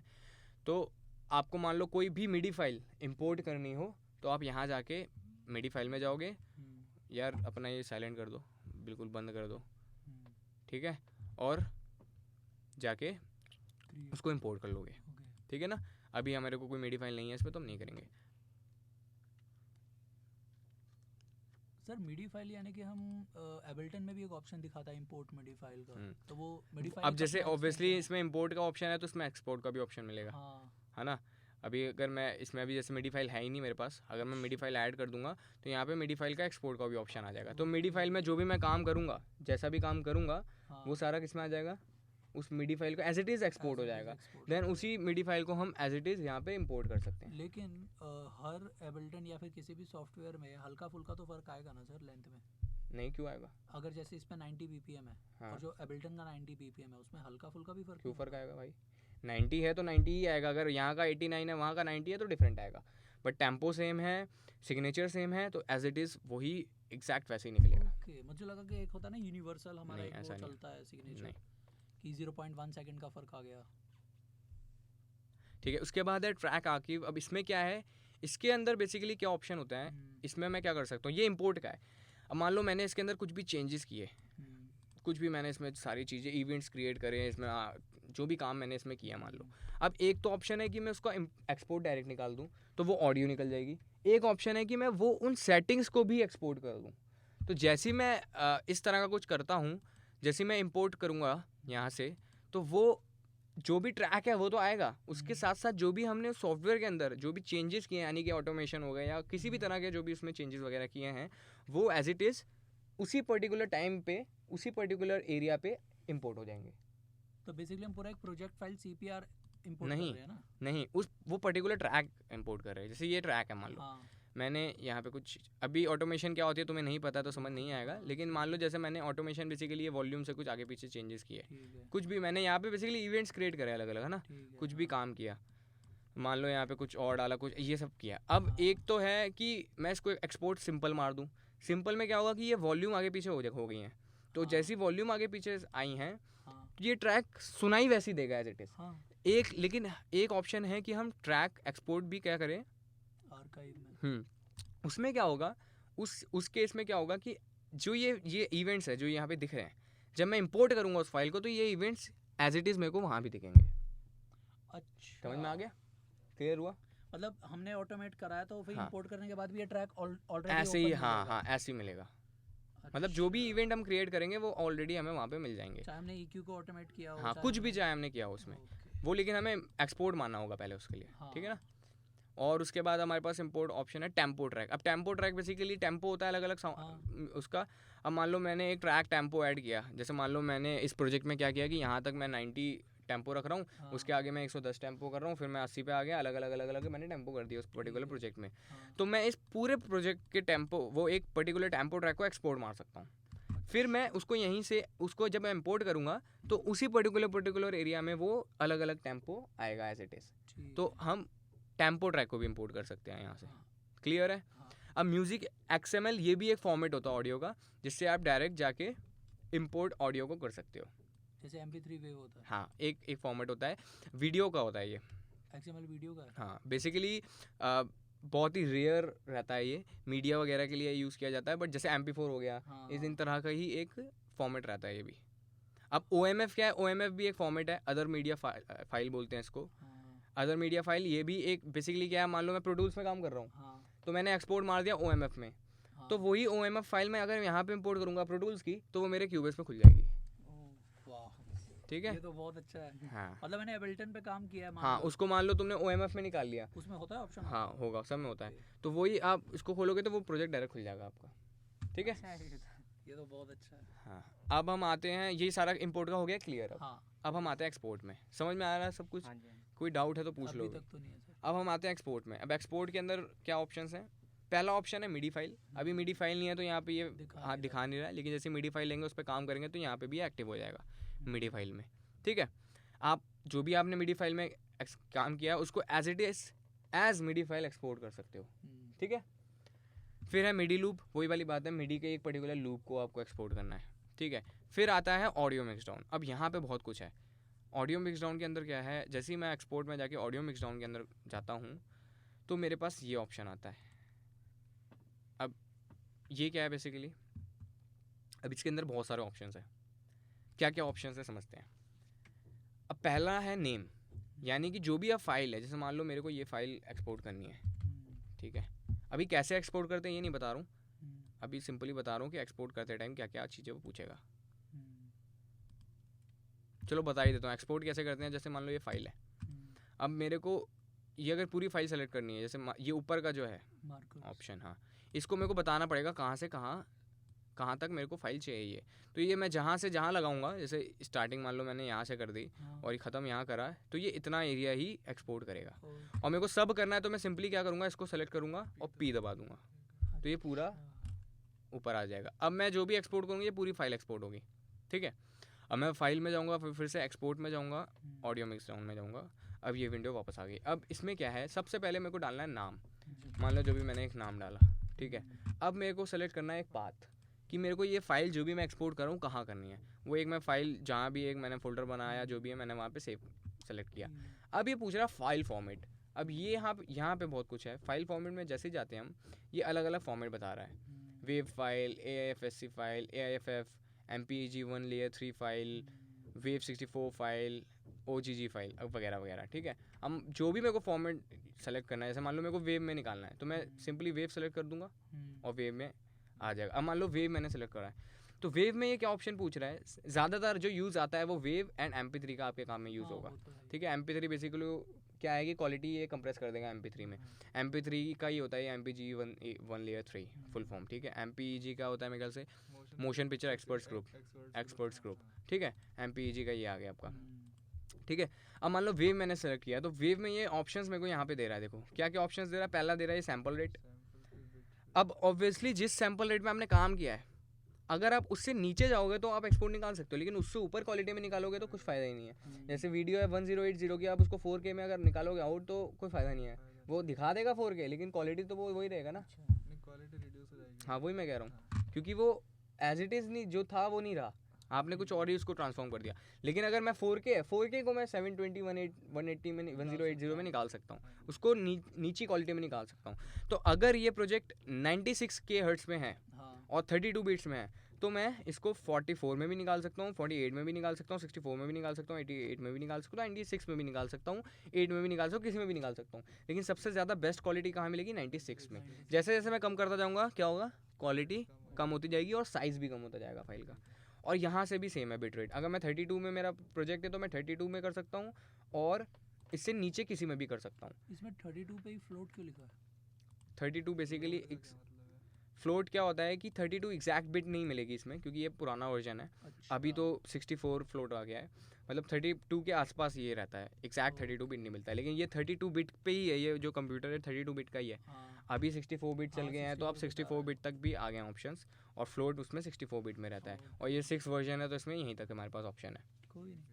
ठीक है, तो अगर मेरा 32 बिट है तो उसके नीचे मैं किसी में भी सिलेक्ट कर सकता हूँ, लेकिन मेरा प्रोजेक्ट ही अगर 16 में है तो मैं उसे 32 में नहीं कर सकता, ओके कुछ भी नहीं होगा। ठीक है, बीट मतलब ये मैं बाद में बताऊंगा। सर, इसमें लेकिन मुझे ये समझ ये नहीं क्वालिटी आया मान लो क्या है ये कि आप बेसिकली, अभी उस पर जाएंगे, अच्छा, रुक जाओ।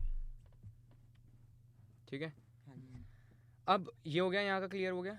अब यहाँ आते हैं, अब ये है मोनो डाउन मिक्स।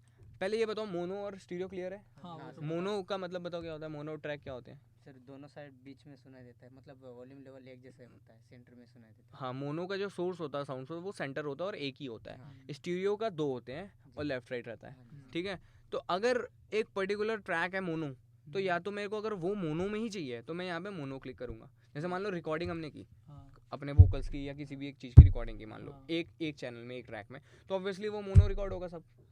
तो जैसे ही आपने मोनो रिकॉर्डिंग किया, तो अगर आप चाहते हो उसका आउट मोनो आया, तो ऑब्वियसली आप मोनो ट्रैक को मोनो ही आउट निकालोगे ना, स्टीरियो तो निकाल नहीं दोगे, स्टीरियो तो बना ही नहीं है वो ट्रैक, वो तो कॉपी कर देगा एज इट इज़, वो स्टीरियो थोड़ी होगा, वो रहेगा तो तभी मोनो।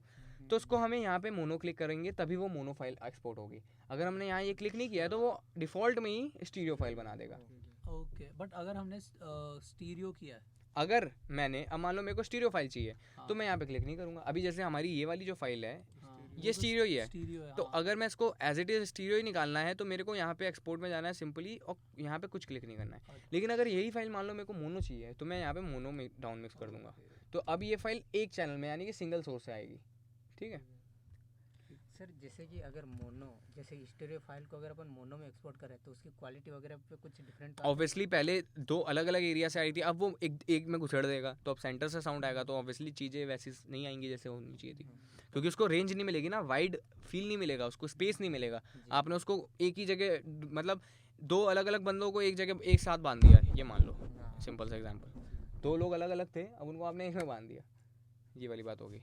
2 अलग अलग ट्रैक को आपने एक ट्रैक कर दिया है, जैसे जस्ट अपोजिट सर, इसका अगर मोनो हो तो मोनो को अगर स्टीरियो में एक्सपोर्ट मार दिया तो भी कुछ नहीं होगा, क्योंकि वो बस कॉपी तो बनाया लेफ्ट राइट, लेकिन है तो अभी भी वो मोनो। उसके लिए कुछ चेंजेस करने होते हैं, जैसे स्टीरियो के कुछ लेयर्स होते हैं, हाँ, डीटी होता है, सूडो स्टीरियो होते हैं, ये सब मैं बताऊंगा क्या होते हैं बाद में।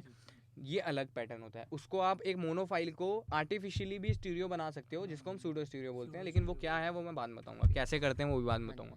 ठीक है, तो अभी हम सिर्फ मोनो, अगर मैं डाउन मिक्स कर दूँ यहाँ पे सिंपली, तो मोनो फाइल आ जाएगी, और नहीं करूँगा तो स्टीरियो आएगी। ठीक है, सिंपल है। स्प्लिट चैनल्स का भी वही है, अगर मैं स्प्लिट चैनल्स कर देता हूँ तो वही एक स्टीरियो 2 ट्रैक में निकल आएगी। ठीक है, LR channels, left right channels निकलेंगे। ठीक है, रियल टाइम एक्सपोर्ट, ये बहुत बड़ा एक वो है, मिथ भी है, और लोगों को डाउट भी रहता है, जैसे मेरे को भी एक टाइम पे बहुत डाउट था। अब रियल टाइम एक्सपोर्ट क्या है, बेसिकली जो भी ट्रैक है उसका जो भी पर्टिकुलर टाइम है, उसी टाइम पे बिल्कुल एक चंक ये आउट निकालेगा, रियल टाइम एक्सपोर्ट। इसमें मैंने कंपेयर भी किया है क्वालिटीज़ को। इसकी क्वालिटी मतलब अगर मैं रियल टाइम एक्सपोर्ट मारता हूँ तो क्या होगा, जो एक्सपोर्ट होने का टाइम है वो बढ़ जाएगा, यानी कि बहुत आराम से एक्सपोर्ट करेगा, एक डिटेलिंग के साथ एक्सपोर्ट करेगा। और जैसे मैंने मोनो डाउन मिक्स किया या नहीं भी किया, तो ये स्पीड इसकी ज़्यादा रहेगी एक्सपोर्ट करने की। और लेकिन अगर क्वालिटी को कंपेयर किया जाए तो रियल टाइम एक्सपोर्ट, और मैंने इन दोनों की क्वालिटी को कंपेयर किया है, हम यहाँ भी कर लेंगे बाद में इन दोनों को, तो कुछ भी फ़र्क नहीं मेरे को मिला था एक पर्टिकुलर ऑडियो ट्रैक में।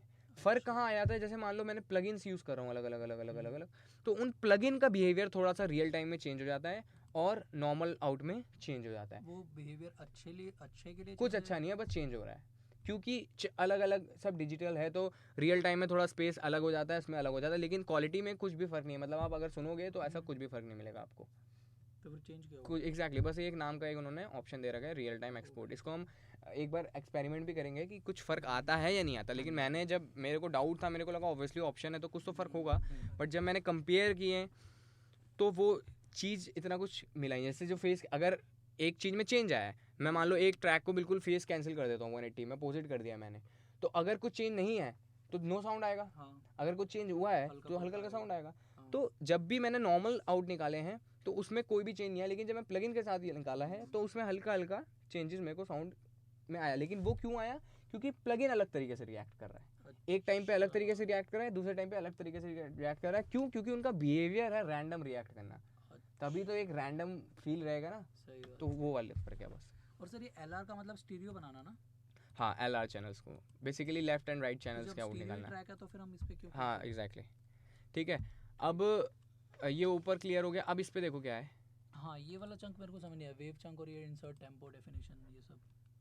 ये बेसिकली टाइम कोड वगैरह का आपको ब्रॉडकास्ट, जैसे कि आपने मान लो, वो क्या कहते हैं, इंफॉर्मेशन मान लो आप हाँ। राइट क्लिक करके प्रॉपर्टीज देखते हो ना किसी हाँ, ऑडियो फाइल की, हाँ, तो तो वाला वो चीज़ आप यहाँ बताएगा। पे डाल सकते हो। अच्छा। डेट वगैरह, टाइम वगैरह, डिस्क्रिप्शन, किस ये दिन सारी बनी है, चीज़ें, क्या रेफरेंसेस, हुआ है, ये सब क्या डाल हुआ सकते है। हो। और ये वेव चंक भी वही है और ये हमें नहीं चाहिए अभी। हाँ, और इंसर्ट टेम्पो डेफिनेशन भी वही है। टेम्पो का जो वो है, हाँ। एक लेयर आ जाएंगी अलग अलग, अच्छा। ठीक है। चंक्स भी वही हैं कि इंसर्ट, अब ये बेसिकली क्या है देखो, एक्सएमएल चंक्स क्या है, ये भी डिटेलिंग का ही खेल है इसमें। जैसे मैं एक आउट में एक डिटेलिंग ऐड हो रही है, इनके आउट निकाल के देखते हैं एक अलग अलग तरीके से, निकाल के अभी देखेंगे तब डिफरेंस और थोड़ा सा समझ में आएगा, ठीक है। और यहाँ पे वही है क्रिएट न्यू प्रोजेक्ट की, जैसे ही मैं, हाँ एक ये भी मैं बताना भूल गया। पूल और हाँ, अब इसमें क्या है, मान लो जो भी मैंने आउट निकाला है, अगर मैं यहाँ पे ऑडियो ट्रैक करता हूँ और पूल करता हूँ, तो जो भी आउट निकलेगा, जैसे ही आउट निकलेगा वो इस प्रोजेक्ट के अंदर, इस प्रोजेक्ट के अंदर अपने आप इंपोर्ट हो जाएगा, ठीक है। और अगर मैं यहाँ पे क्रिएट न्यू कर देता हूँ तो क्या होगा, जो भी मैंने आउट निकाला वो, एक मिनट, वो आउट कहाँ जाएगा, सीधे एक नए प्रोजेक्ट बना के उसमें इंपोर्ट हो जाएगा। अच्छा। अगर मैं क्रिएट न्यू प्रोजेक्ट यहाँ से करता हूँ तो, अगर नहीं करता हूँ तो ऐसा कुछ भी नहीं होगा। बट हमें सिर्फ वेव फाइल का आउटपुट चाहिए तो हाँ, अगर मेरे को यहाँ पे कुछ भी नहीं चाहिए तो मेरे को यहाँ पे कुछ नहीं करना है। बस। अगर मेरे को यहाँ पे फाइल चाहिए वो वाली देखने के लिए कि कैसा आया है, कैसा नहीं आया है, कैसी फाइल का बिहेवियर है, उसको देखने में कैसी साउंड वगैरह चेक करना है अगर मेरे को, तो मैं यहाँ पे दोनों को क्लिक कर दूंगा और वो यहाँ पे एक्सपोर्ट होते ही अपने आप ऑप्शन आ जाएगा इंपोर्ट करने का, ठीक है। और अगर मेरे को नए प्रोजेक्ट में चाहिए तो वो क्रिएट न्यू कर सकता हूँ, ठीक है। क्लियर है सारा? ठीक है। अब आते हैं फिर से एक्सपोर्ट में आगे।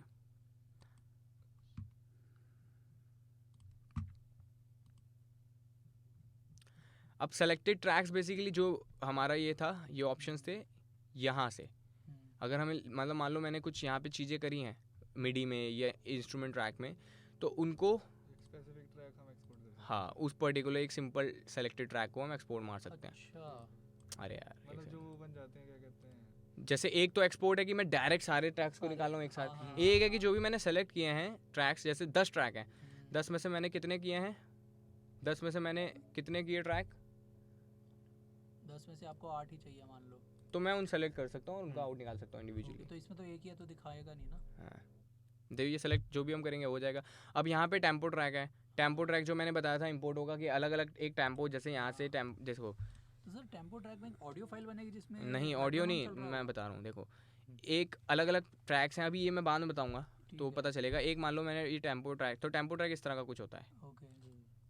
ठीक है। तो इसमें मान लो अभी मैं कुछ चेंज कर दूँ, जैसे ये टेम्पो कितना हो गया हमारा, यहाँ पे अगर मैं जाऊँ ये हो गया 156, ये हो गया, तो मैं जो भी यहाँ पे टेम्पो ये सब चेंज कर रहा हूँ, मैं इसका एक आउट निकाल लूँ इन फ्यूचर उसको देखने के लिए अलग से। मेरे को मान लो किसी और प्रोजेक्ट में अगर ये टेम्पो, यार एसी चलाया नहीं तुमने? आपने चलाने के लिए कहा था, और क्या, गर्मी मुझे लग रही लगा आपने कहा कि बंदे रखो। है? नहीं गर्मी लग रही है। अच्छा, तो सर जैसे जैसे आप चेंज कर रहे हो फाइल भी चेंज हो रही है। हाँ ये कुछ नहीं हो रहा है, बस आगे पीछे स्पेस हो रहा है, फाइल वही रहेगी बट टेम्पो चेंज हो रहा है, अच्छा। ठीक है। तो इस तरह से हम क्या कर सकते हैं, टेम्पो को अलग अलग तरीके से बना के एक आउट निकाल सकते हैं इस पर्टिकुलर टेम्पो ट्रैक का, अगर हमें चाहिए तो। अभी हमें नहीं चाहिए इस तरह का कुछ, तो हमें इन्फॉर्मेशन होगी वो। हाँ उस टेम्पो की इन्फॉर्मेशन होगी, ठीक है। और ये स्कोर्स है वही आउट है जो फॉर्मेट था XML एंड नोटपैड डेटा। अगर आपको कुछ निकालना है, कुछ नोट आपने बनाए हैं यहाँ पे, तो वो डेटा भी आप अलग से एक्सपोर्ट कर सकते हो, फिर उसको बाद में इंपोर्ट भी कर सकते हो यहाँ से। अच्छा, तो ये Notepad नोटपैड data। फाइल का एक्सटेंशन बनेगा इसमें। हाँ हाँ। ये अब other media file। OMF वही है जो मैं तुम्हें बताया, फ्रॉम लेफ्ट टू राइट, ये पूरा एक सेलेक्ट करके एक एक्सपोर्ट बना के एक सारा वो निकालना आउट, हाँ। और फिर उसको आप किसी भी उसमें निकाल सकते हो। तो सर इसके साथ तो फोल्डर भी बनेगा ना एक, जैसे क्यूबेस का बनता है, एक CPR फाइल बनती है और एक हाँ। उसका फोल्डर बनता है। वो OMF के नाम से बनेगा। अच्छा वो सिर्फ वो एफ हाँ, बनेगा ताकि हाँ, मैं उसको एबल्टन एफएल हाँ, में हाँ, भी कर लूँ। निकाल लो। Great, ठीक है। great. अब replace audio in video file. अब मान लो मैंने कोई एक काम किया, जैसे ये कुछ एक मैंने काम किया ऑडियो में सारा, अब उस वीडियो में मैं वो ऑडियो रिप्लेस करना चाहता हूँ, हाँ ठीक है समझ गया। है ना। एक तो पैटर्न है कि वो ऑडियो में एक एडिटर को दूँ, वो जाएगा वहाँ पे खोलेगा, वो निकाल के लगाएगा। लेकिन मैं सिंपली क्या कर सकता हूँ कि मैंने वो पूरी वीडियो में काम किया बिल्कुल बीट टू बीट सारी चीज़ों से, और मैं उसको सेलेक्ट करूँगा एज इट इज़, जितना ही मेरे को करना है उसको एक्सपोर्ट मारूँगा, सॉरी रिप्लेस ऑडियो में जाऊँगा यहाँ पे, और उस वीडियो को सेलेक्ट करूँगा और ओपन कर दूँगा, तो वो उसकी जो ऑडियो है उससे इस ऑडियो से रिप्लेस हो जाएगी। तो अब ये ऑडियो उस वीडियो के अंदर आ जाएगी, नाइस, अगर इस तरह का कुछ करना हो तो। ये तो अच्छा है, शॉर्टकट ही हो गया एक हाँ। तरीके से। क्लीन अप क्या है? सारा उड़ा देना, ऑल जैसे प्रोग्राम मस्ट बी कि- क्लोज बिफोर क्लीन। जैसे कि सर कोड करा तो उसको फिर अपन मतलब उसमें ऐड कर सकते हैं ना। हाँ, अगर आप उसका एक पूरा एक फाइल बना लो और उसको रिप्लेस कर दो, एक फाइल रिप्लेस हो जाएगी पूरी, एक फाइल, लेकिन और सर अगर बातचीत अलग अलग करें अलग नहीं, आगे से उसके अंदर जो ऑडियो होगा वो हट जाएगा। वो हट जाएगा। लिखा है ना रिप्लेस, रिप्लेस मतलब हटाना, ओके ओके ओके, ठीक है ठीक है ठीक है। ठीक है। अब की कमांड्स जो मैंने बताया कि ये की कमांड्स बेसिकली हर एक शॉर्टकट की का उन्होंने वो दे रखा है कि इसको सर कमांड्स हम है। चेंज कर सकते हैं? हाँ, अपने अकॉर्डिंगली सब चेंज कर सकते हो, ठीक है। ठीक है। अब वही रिसेंट प्रोजेक्ट में रिसेंट प्रोजेक्ट आ गया सारा, हाँ ये तो पता है। क्लियर है। ठीक ठीक। अब कुछ पूछना है तो पूछ लो, नहीं तो फिर आगे बढ़ते हैं। सर OMF का एक्सपोर्ट वाले में बता दो सेटिंग क्या होती है। वो यार करेंगे जब, तब एक बार देखेंगे। देखो एक्सपोर्ट में जाएंगे जब हम OF में जाएंगे, अब from left to right locator क्या है, बेसिकली यही है लोकेटर जो हमने ऊपर सेट करना है। हाँ, लेफ़्ट टू राइट, ठीक है ना। अगर मैं इसको हट, चेक होगा तो सारा हो जाएगा। हाँ ठीक ठीक है, और डेस्टिनेशन सेलेक्ट कर लो अपना, कहाँ करना है क्या नहीं करना है। कॉपी मीडिया कॉपी हो जाएगी। अब OMF 10 या फिर 20 फाइल करना है, क्या चीज़ है? ये है ये बेसिकली वही है, क्वालिटी पे रहता है इनका। अच्छा। तो एक्सपोर्ट मीडिया कौन सी होती है 1 या 2? Obviously 2, export media file reference, export all to 1 file. एक अलग अलग करना हो तो ऊपर कर सकते हैं, अगर सबको एक में बनाना हो तो यहाँ से आप कर सकते हो। सबको एक में बनाना मीन मतलब सारी फाइल्स को एक OMF में बनाना हो तो आप एक्सपोर्ट ऑल टू 1 फाइल कर सकते हो, और अगर अलग अलग बनाने हैं सबके OMF तो आप एक्सपोर्ट मीडिया में अलग से सेलेक्ट कर बट सकते अगर हो। हमें एज इट इज़ यही प्रोजेक्ट एबल्टन में चाहिए तो हमें ये करना चाहिए या ये करना चाहिए? ऊपर वाला करेंगे तो ट्रैक्स के साथ आएगा, ट्रैक्स नीचे के वाला साथ आएगा करेंगे तो ही एक आएगा, फिर वो उसका कॉपी आएगा। ठीक है, आगे समझ। ये आप जब करोगे ना हाँ। अलग मिल, तब आपको ज़्यादा अच्छे से समझ में आएगा। ऐसे अभी मैं बताऊंगा कुछ ऊपर से जाएंगी ऊपर चीज़ें। से हाँ, जा रही है चीज़ें। एक्सपोर्ट क्लिप बेस्ड वॉल्यूम जो भी वॉल्यूम है उसका, उस बेस्ड पे यूज़ फेड कर्व्स, जो भी हमने कर्व्स वगैरह बनाए हैं उसका निकालना का मतलब, जो भी मैंने फेड वगैरह ये फेडर्स वगैरह ये सब यूज़ किए हैं उसके accordingly. Export clip names, obviously जो भी नेम है उनके ट्रैक के उस अकॉर्डिंगली बने, ठीक है।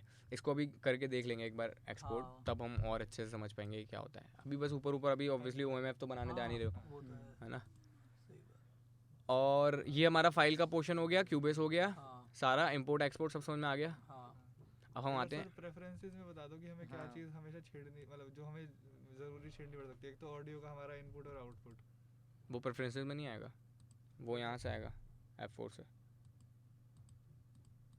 प्रेफरेंसेस में भी मतलब वो यहाँ से डायरेक्ट आपका, ये सब मैं बाद में बताऊंगा। अभी प्रेफरेंसेस आप समझो, प्रेफरेंसेस बेसिकली अपने अकॉर्डिंगली जो भी आप चाहते हो इसमें, कि ये इसका एक की डिसाइड करना, कलर डिसाइड करना, सेटिंग्स चेंज करना बेसिकली, कि ये फेडर इस कलर का हो, ये इसका ब्लैक की जगह वाइट हो जाए, ब्लू हो जाए, कुछ भी हो जाए। ये सब देखो कलर्स आ गए।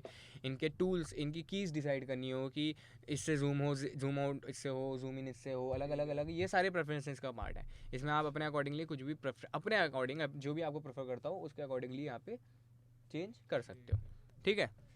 और कुछ नहीं है। जो तुम कह रहे हो वो प्रोजेक्ट सेटअप में आएगा, वो भी हम बाद में आएंगे आगे। हाँ, सर उसको भी प्रेफरेंस को भी प्रेफरेंसेस में मिल जाएगा, वो प्रेफरेंसेस में डिफ़ॉल्ट हो जाएगा, एक आप डिफ़ॉल्ट बना दो। हाँ, लेकिन अगर आपको कुछ चैनल वैनल में चेंज करना हो तो आप डायरेक्ट यहाँ से भी कर सकते हो, वो मैं आगे बताऊँगा, वो सब आगे का पार्ट है। फाइल क्लियर हो गया अपना। हाँ। अब एडिट पे आते हैं। एडिट में बेसिकली देखो, undo, redo, history, cut, copy, delete, range, select, quantize, ये अलग अलग ऑप्शंस दे रखे हैं। Zoom in, zoom out, zoom full to selection वगैरह वगैरह, ये सारी चीज़ें दे रखी हैं जो नॉर्मली हम इन टूल के अकॉर्डिंगली Shortcut समझ से कर लेंगे। लेते हाँ, वो मैं बताता हूँ क्या है कैसे हैं, ठीक है। सबसे पहले इसमें लिखा है अंडू रिमूव सेलेक्टेड ट्रैक्स, यानी कि मान लो मैंने एक सेलेक्ट करके ये डिलीट मार दिया, ये पोर्शन डिलीट मार दिया। अब मेरे को ये ट्रैक वापस चाहिए। अगर ये ऑप्शन नहीं है मेरे पास तो मैं तो मर जाऊँगा क्योंकि मेरे को जैसे देखो जो पहले का टाइम था इसमें ये भी प्रॉब्लम थी हाँ। कि कुछ हम सही नहीं कर सकते थे। इसमें हम फिक्स कर सकते हैं कि गलती से मेरा से मान लो ये डिलीट हो गया, अब मेरे को ये वापस चाहिए, तो मेरे को ऑब्वियसली ये गलती से डिलीट हो गया, अब मेरे को ये वापस चाहिए। तो उसके लिए शॉर्टकट की क्या है, कमांड एंड जेड। नहीं, इससे हम खींच के भी तो ला सकते हैं वो जो एज से। हाँ रुको, तो अभी एक चीज़ तो समझो पहले, ठीक है। पुराने ज़माने में तो ये भी हाँ नहीं था। हाँ, कुछ नहीं था ये सब, डिलीट हो गया, उसको मेरे को वापस चाहिए, कमांड जेड, वो उसी जगह पे उसी टाइम पे वापस आ जाएगा एज इट इज़। और इसको किससे आएगा, कमांड जेड, कंट्रोल जेड, ठीक है। और यहाँ पे आप एडिट में जाके यहाँ ये भी कर सकते हो, जैसे कि अगर डिलीट हो गया तो एडिट में जाके अंडू करोगे तो वापस आ जाएगा, ठीक है। लेकिन इजी तरीका कमांड जेड है, इजी है, और ये कीज़ तो आपके हाथों में रटी होनी चाहिए बिल्कुल, ठीक है। कमांड जेड करके बुला लेते हैं। अब मान लो जो मैंने ये काटा था, अभी मेरे को काटा हुआ भी नहीं चाहिए, तो फिर मैं एक और कमांड जेड मार दूंगा, ये पूरा वापस आ जाएगा। अब जो भी मैंने किया, अब मान लो मेरे को वापस से डिलीट करना, तो एक तो ऑप्शन है मैं फिर वही काटूँ और उसको डिलीट मारूँ, और एक ऑप्शन क्या है कि मैं कमांड शिफ्ट जेड करके वो रीडू कर दूँ। जो भी मैंने किया था वो मैंने सही किया था, जानबूझ के किया था, वो मेरे को वापस चाहिए, तो वो रीडू हो जाएगा, ठीक है। समझ में आ रहा है? हाँ। तो अंडू का भी हो गया, रीडू का भी हो गया। अब जो पोर्शन जो ये बोल रहा था, जैसे जो भी मैंने कट किया उसको एक ऑप्शन तो ऐसे निकालना, और एक है कि मैं नीचे से ड्रैग करके सिंपली उसको खोल भी सकता हूँ, पूरा वो ऑडियो जो भी है उसके आगे तक जहाँ तक मैक्सिमम वो थी वापस आ जाएगी। जैसे अगर मैंने यहाँ से ये सब काट दिया, एक तो ऑप्शन है कि कमांड जेड करके वापस बुला लूँ, और एक ऑप्शन है कि मैं डायरेक्ट इसको ऐसे पूरा खोल सकता हूँ, या फिर इसको काट भी बंद भी ख़त्म भी कर सकता हूँ यहाँ से, ठीक है। जितना मेरे को चाहिए उसके अकॉर्डिंगली मैं कर सकता हूँ। नीचे से होगा ये, नीचे वाले से, ऊपर से नहीं होगा, ऊपर से फेड होता है, नीचे से होगा, ठीक है। अब कट है, कट क्या है बेसिकली, कमांड एक्स, वही डिलीट। एक ऑप्शन है कि आप डायरेक्ट डिलीट बैक स्पेस मार के डिलीट मारो, और एक ऑप्शन है कमांड एक्स करो। कमांड एक्स बहुत लंबा प्रोसेस है, तो ये तो मत करना, सीधे जो भी आपने काटा उसको काटो, और अब काटते कैसे हैं अभी मैं बताऊंगा बाद में।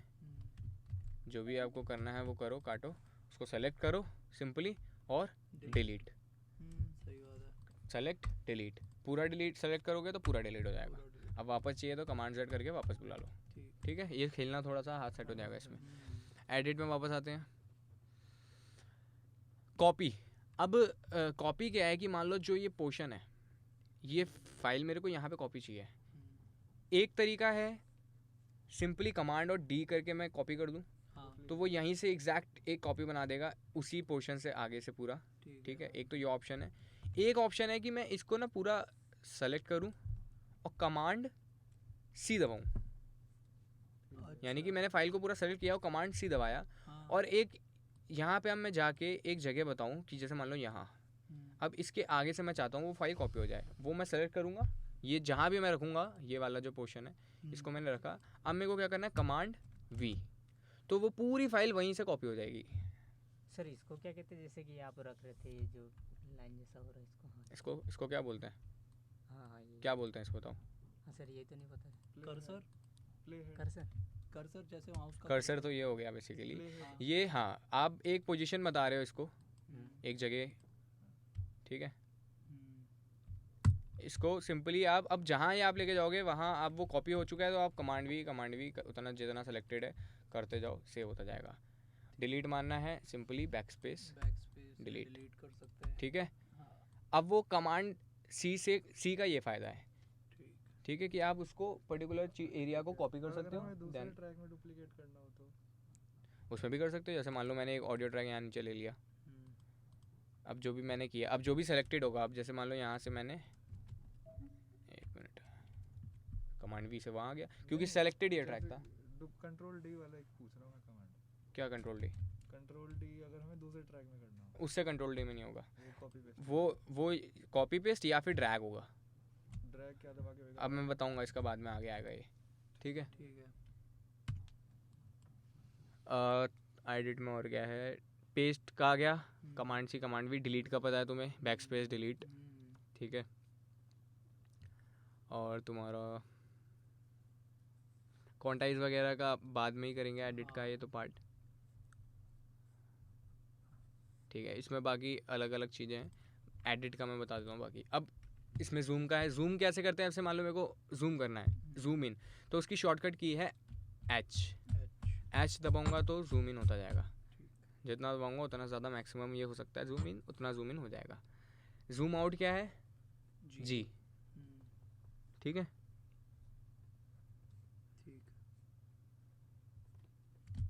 जूम इन, जूम आउट, ये हो गया क्लियर। एक ऑप्शन ये है और एक ऑप्शन है कि आप डायरेक्ट इसको लेके जाओ यहाँ पे कर्सर को, उसको आगे करोगे तो ये बड़ा होगा और पीछे करोगे तो जूम आउट होगा। कर्सर को कहाँ पे? जहाँ भी, जैसे मान लो मेरे को अभी अभी मैंने अपना पॉइंटर यहाँ रखा है, अब मैं एच दबाऊंगा तो ये पर्टिकुलर एरिया जूम इन होगा। अब मान लो ये एरिया जूम इन करना है तो इसको यहाँ लेके जाऊंगा तो ये एरिया जूम इन होगा, यहाँ लेके जाऊंगा तो पूरा जूम यहाँ इस एरिया से जूम आउट होगा। अब अगर मेरे को एक तो ये ऑप्शन है, मैं डायरेक्ट ये भी कर सकता हूँ कि उस एरिया में जाऊँ और उसको नीचे डाउन, हाँ जूम इन होगा, ऊपर लेके जाऊंगा तो जूम आउट। तो आपने व्हील किया या ऊपर नीचे किया माउस? सिर्फ क्लिक करके रखना है, लेफ्ट क्लिक करना है और नीचे लाना है तो वो जूम इन होगा, ऊपर लेके जाऊंगा तो जूम आउट होगा। और जहाँ भी मेरे को करना है उस पर्टिकुलर एरिया में मैं जा सकता हूँ। और ये पूरा फ्री है, ये पूरा मूव होता है जहाँ जहाँ कर्सर, अगर सिंपल कर्सर मूव करोगे तो ये आपका कर्सर मूव हो रहा है, क्लिक करके यहाँ से क्लिक करके ऊपर देखो, एक बार देख लो। अब ये कर्सर आपको जहाँ मूव करना है ये पूरा मूव होगा फ्रीली। अगर ये पॉइंटर को आपको मूव कराना है तो इसको क्लिक करोगे और ये जहाँ, इसको क्लिक करके रखना पड़ेगा। अब आप जहाँ मूव करोगे ये मूव करेगा सिंपली, ठीक है, आपके अकॉर्डिंगली। क्लिक छोड़ दोगे तो ये फ्री हो जाएगा फिर से कर्सर। ये बल्कि ज़्यादा इजी है। हाँ इजी है, लेकिन एज कभी कभी एच जी की ज़रूरत पड़ती है, कभी कभी ऐसे पड़ता है। जो भी आपको कन्वीनियंट लगे आपके अकॉर्डिंगली वो आप कर सकते हो, ठीक है। अब एडिट में और इसमें उन्होंने क्या दे रखा है जो भी बताने लायक है।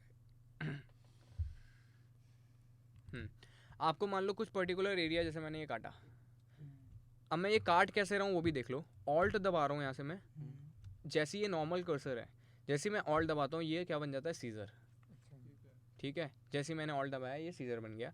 अब मैं उसको कट कर दूंगा, मान लो इतने एरिया को मैंने से कट कर दिया, ये एरिया मैंने सेलेक्ट कर लिया। अब मेरे को इस एरिया को म्यूट करना है, बंद करना है।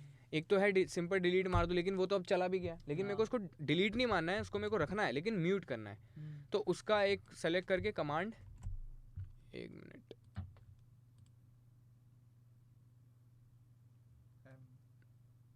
शिफ्ट एम है, शिफ्ट एम, ठीक है। और भी इसका एक सिंपल सा टूल है वो मैं बता दूंगा अभी आगे जाके। ऑल्ट प्लस क्या करने से वो कटने, जैसे ऑल्ट में, जैसे नॉर्मल कर्सर है अभी घूम रहा है, जैसे मैं ऑल्ट दबाऊंगा ये सीजर बन जाएगी, ये कैची बन गई है। अब इसको आप कहीं भी जाके काट सकते हो, जितने कट मारोगे अब ये कटता जाएगा, ये काटता जाएगा, ठीक है। कोई लिमिट नहीं है इसकी कटाई की, जितना आपको काटना है काटो, ठीक है। और अगर हमें कैची चाहिए हर टाइम, उसका क्या शॉर्टकट है? वो मैं बताऊंगा, वो भी आगे आएगा, वो यहाँ पे जब मैं टूल्स बताऊंगा तब आएगा। अभी मैंने ये बता दिया सिंपल सा काटने का, और उसको म्यूट करना हो शिफ्ट टाइम। और इससे भी इजी तरीका है जो मैं एक बताऊंगा, वो इससे सिंपल है, ठीक है। क्लियर है? तो एडिट विंडो भी हमारी कवर हो चुकी है। लॉक, अब लॉक का है एडिट में भी कि इसको लॉक करना हो, वो भी मैं आगे बताऊंगा बाद में। ये बेसिकली यहाँ पे ऑप्शन आता है, इसको लॉक कर दोगे तो अब ये हिलेगा नहीं, कहीं जाएगा नहीं, इसमें कुछ नहीं कर सकते। अब ये लॉक है, ताला लग गया, अब इसको ना डिलीट कर सकता हूँ ना इसमें मैं कुछ काम कर सकता हूँ इस पर्टिकुलर ट्रैक में। जैसे हम वीडियो ट्रैक में प्रीमियर, हाँ लॉक, ठीक है। ठीक, कोई डाउट? अभी तक तो नहीं।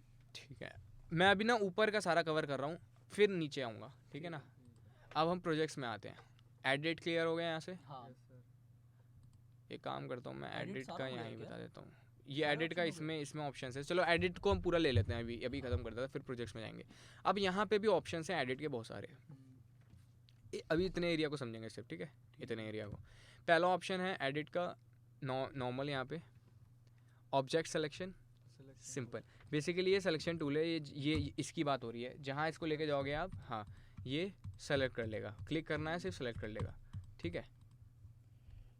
बेसिकली माउस जैसा होता है। हाँ, अब इसमें ही 3 ऑप्शन है। पहले टूल में ये 3 ऑप्शन देता है। मान लो अभी मैं ये सब डिलीट मार दिया, ठीक है। हाँ। इसको सुनते हैं एक बार पहले, अब ये कैसा है।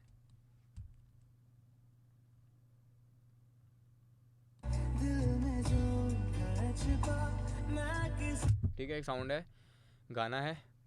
अब पहले इसके अंदर जो 3 ऑप्शन है वो क्या है, मैंने जैसे लेफ्ट क्लिक किया इसमें 3 ऑप्शन आ गए। एक है नॉर्मल साइजिंग, इसमें बेसिकली जो नॉर्मल घूम रहे हैं हम ये अभी तक लेके, इसको हम लेके आगे पीछे जो हमें जो करना है जैसा हमें करना है।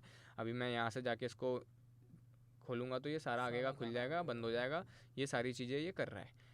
सेकेंड ऑप्शन यहाँ दे रहा है ये साइजिंग मूव्स कंटेंट्स। अब जैसे ही मैं ये क्लिक करता हूँ इसमें देखो क्या हो रहा है, जैसे ही मैं नीचे जाऊँगा इसको खोलूँगा तो ये क्या हो रहा है, इस साइड का सारा खोल रहा है, समझ में आ रहा है।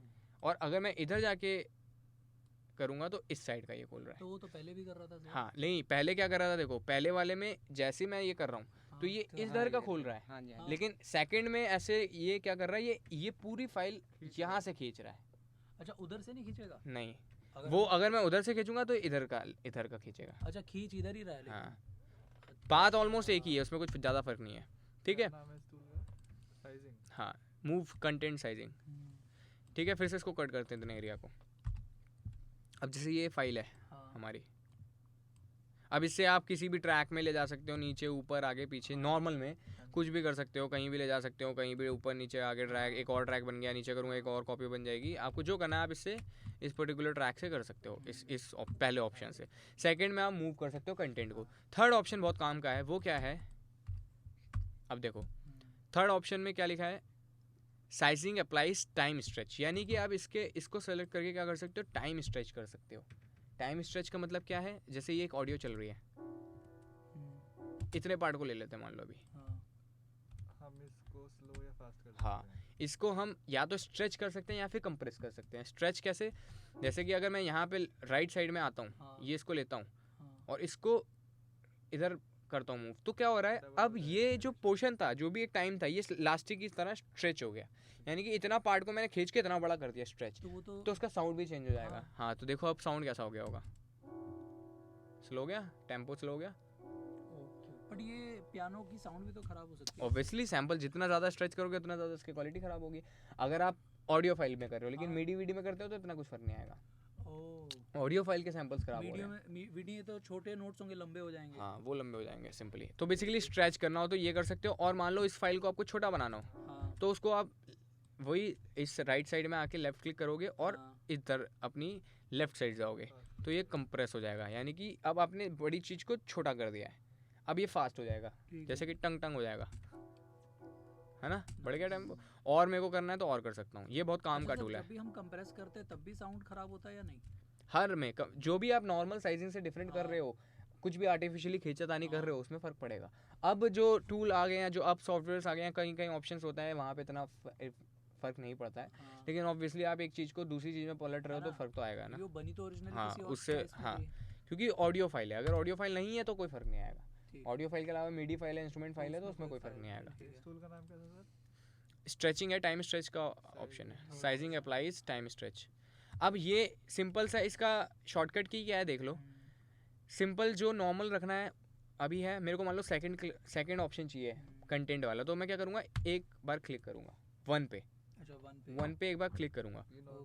हाँ, तो अब ये नॉर्मल साइजिंग है, नॉर्मल में कुछ क्लिक नहीं करना है, ये नॉर्मल है जो कंटेंट को निकालेगा। अब देखो मैं इधर करूँगा, ये इधर करूँगा, ये देखो कंटेंट आ गया सारा इस साइड का। हाँ, एक बार क्लिक करने से, एक बार और क्लिक करूँगा तो ये कहाँ बन गया, इसमें देखो यहाँ दिख भी रहा होगा तुम्हें, दिख रहा है सर, हल्का फुल्का। पहले नॉर्मल है, कुछ नहीं है, अब जैसे मैंने क्लिक किया अब ये बन गया कंटेंट के लिए। अब मेरे को मान लो टाइम स्ट्रेच का चाहिए पोर्शन, तो उसके लिए मैं एक और क्लिक करूँगा, एक बार और प्रेस करूँगा, ये टाइम का बन गया, यहाँ पे घड़ी बनकर आ गई, यानी कि वन आपको 2 बार प्रेस करना। हाँ, अगर मेरे को टाइम का चाहिए। और अब मेरे को वापस से नॉर्मल चाहिए तो उसके लिए मैं एक बार और वन प्रेस करूँगा तो नॉर्मल हो गया। तो मैं जितनी बार इसको प्रेस करूँगा ये अलग अलग अलग अलग अलग मूव करता जाएगा, चेंज होता जाएगा, मतलब अगर नॉर्मली हमारे पास बिना कुछ दबाए तो नॉर्मल रहेगा। हाँ, और वो वहाँ पे कुछ बना भी नहीं आएगा, नॉर्मली आ रहा है। जैसे ही आप क्लिक करोगे उसमें आ जाएगा कंटेंट का, और घड़ी बनकर आएगी टाइम स्ट्रेचिंग और उसमें, ठीक है। एक क्लियर है, पहला हो गया। अब सेकंड क्या है, सेकंड सिलेक्शन है। सिलेक्शन टूल क्या है, इसको आपने सेलेक्ट किया, जैसे ये एक ऐसा सा बनेगा, बनकर आएगा। अब इतने पोर्शन को आपने सेलेक्ट कर लिया, डिलीट, यानी कि आप उस पर्टिकुलर एरिया को सेलेक्ट करके कुछ डिलीट कर दिया। हम एक ऑप्शन तो हम नॉर्मल माउस से भी कर सकते हैं, लेकिन उसके लिए आपको कट करना पड़ रहा है ना, इसमें आपको कट नहीं करना पड़ रहा है। यानी कि जैसे मान लो मेरे को इतना पोर्शन डिलीट मारना है, ये हाँ। पोर्शन डिलीट मारना है, तो उसके लिए क्या करना पड़ेगा, ऑल्ट दबाना पड़ेगा, यहाँ कट मारना पड़ेगा, यहाँ कट मारना हाँ, पड़ेगा, इसको बिल्कुल, सेलेक्ट करना बिल्कुल। पड़ेगा, डिलीट मारना पड़ेगा। ज़्यादा नहीं ये है। अब सिंपल तरीका क्या है, इसको सेलेक्ट करो, इतने हाँ। पोर्शन को सेलेक्ट करो जहाँ तक डिलीट मारना है, उड़ा दो। अच्छा इसको जैसे क्या कहते थे? ऑडेसिटी में होता है। हाँ सिंपल ही उड़ा दिया। ठीक है, टूल का नाम क्या सर है? इस टूल का नाम क्या है? इसका नाम है selection tool, selection, range selection, range जो भी आपको रेंज सेलेक्ट करनी है इसका शॉर्टकट क्या बताया था आपने? 2, 2। ये 2 से आ जाएगा सीधे, ठीक है, done। 2 से। ठीक है, ठीक ठीक ठीक, ये तो आ गया समझ। ये एक्चुअली यूजुअली बहुत कम use होता अब इसमें सिर्फ डिलीट नहीं कर सकते हो आप 2 हाँ। से। अब इसमें आपने ये किया, ये पोर्शन किया, अब इसको आपने कमांड सी दबाया, यहाँ गए कमांड वी दबाया, तो ये कॉपी भी हो जाएगा। है। Okay। इससे आप कॉपी कट जो भी बेसिक से आप कर सकते हो वो सब इससे आप कर सकते हो। इसको थोड़ा एक्सप्लोर करना। और इससे अगर हमने उतना सेलेक्ट करा, मान लो मेरे पास यहाँ पे 10 ट्रैक हैं, हाँ, एक बार रुको, जैसे मान लो मेरे पास यहाँ पे 8-10 ट्रैक हैं, ठीक है, 8 ट्रैक है मेरे पास, इसको बड़ा करते हैं। अब मेरे को, मैं सिलेक्शन टूल से क्या कर सकता हूँ, अब मान लो मेरे को सिर्फ 4 ट्रैक को सेलेक्ट करा मैंने, कमांड सी दबाया, यहाँ रखा, अब वो 4 ट्रैक कॉपी हो जाएंगे। कुत्ते कुत्ते जीते से हाँ, जहाँ भी मैं ये बनाऊंगा ये कॉपी हो जाएंगे। जहाँ ये वो रखने से नहीं हो रहा है, देखा तुमने, हाँ ये रखने से तो नॉर्मल कमांड सी में हो रहा है। हाँ जैसे नॉर्मल कर्सर में अगर मैं कमांड सी दबाऊँ और इसको रख दूँ कमांड भी कर दूँ, तो ये जहाँ मैं ये ऊपर पॉइंटर रखूँगा वो हो जाएगा। हाँ, लेकिन इस केस में क्या हो रहा है कि सेकंड में आओ, इसको हाँ। सेलेक्ट करो पोर्शन को, जितना भी मैं करूँगा, अगर मैं हाँ। इतना करूँगा तो सिर्फ इतना ही होगा, ठीक अगर मैं पूरा नीचे तक करना चाहूँगा तो नीचे तक होगा। जितना भी मैं चाहूँ उसको अपने हाँ। अकॉर्डिंगली कर सकता हूँ, जितना भी चाहूँ उसको कमांड सी किया। अब मैं जहाँ भी ये रखूँगा, हाँ, ये आ गया लाइन, हाँ। अब कमांड भी करूँगा वो पूरा कॉपी हो जाएगा। अच्छा, क्लियर है? ठीक ठीक। इससे आप बहुत कुछ कर सकते हो, आप थोड़ा सा एक्सप्लोर करोगे तब समझ में आएगी इन चीज़ें। और सर अगर कोई नीचे वाले ट्रैक पे अगर उसको वैसा वैसा कर दिया तो क्या वैसा नीचे वैसा? नीचे हो जाएगा। हाँ, जहाँ भी आप सेलेक्ट करोगे वो अच्छा। उतना मूव करेगा, वो ऊपर नीचे जहाँ आपको करना कर सकते हो। फ्री है वो भी, फ्री टूल है। ठीक है, अब वापस से एक पे ले आते हैं इनको, इसको पूरे ओरिजिनल ट्रैक पे वापस आ जाते हैं।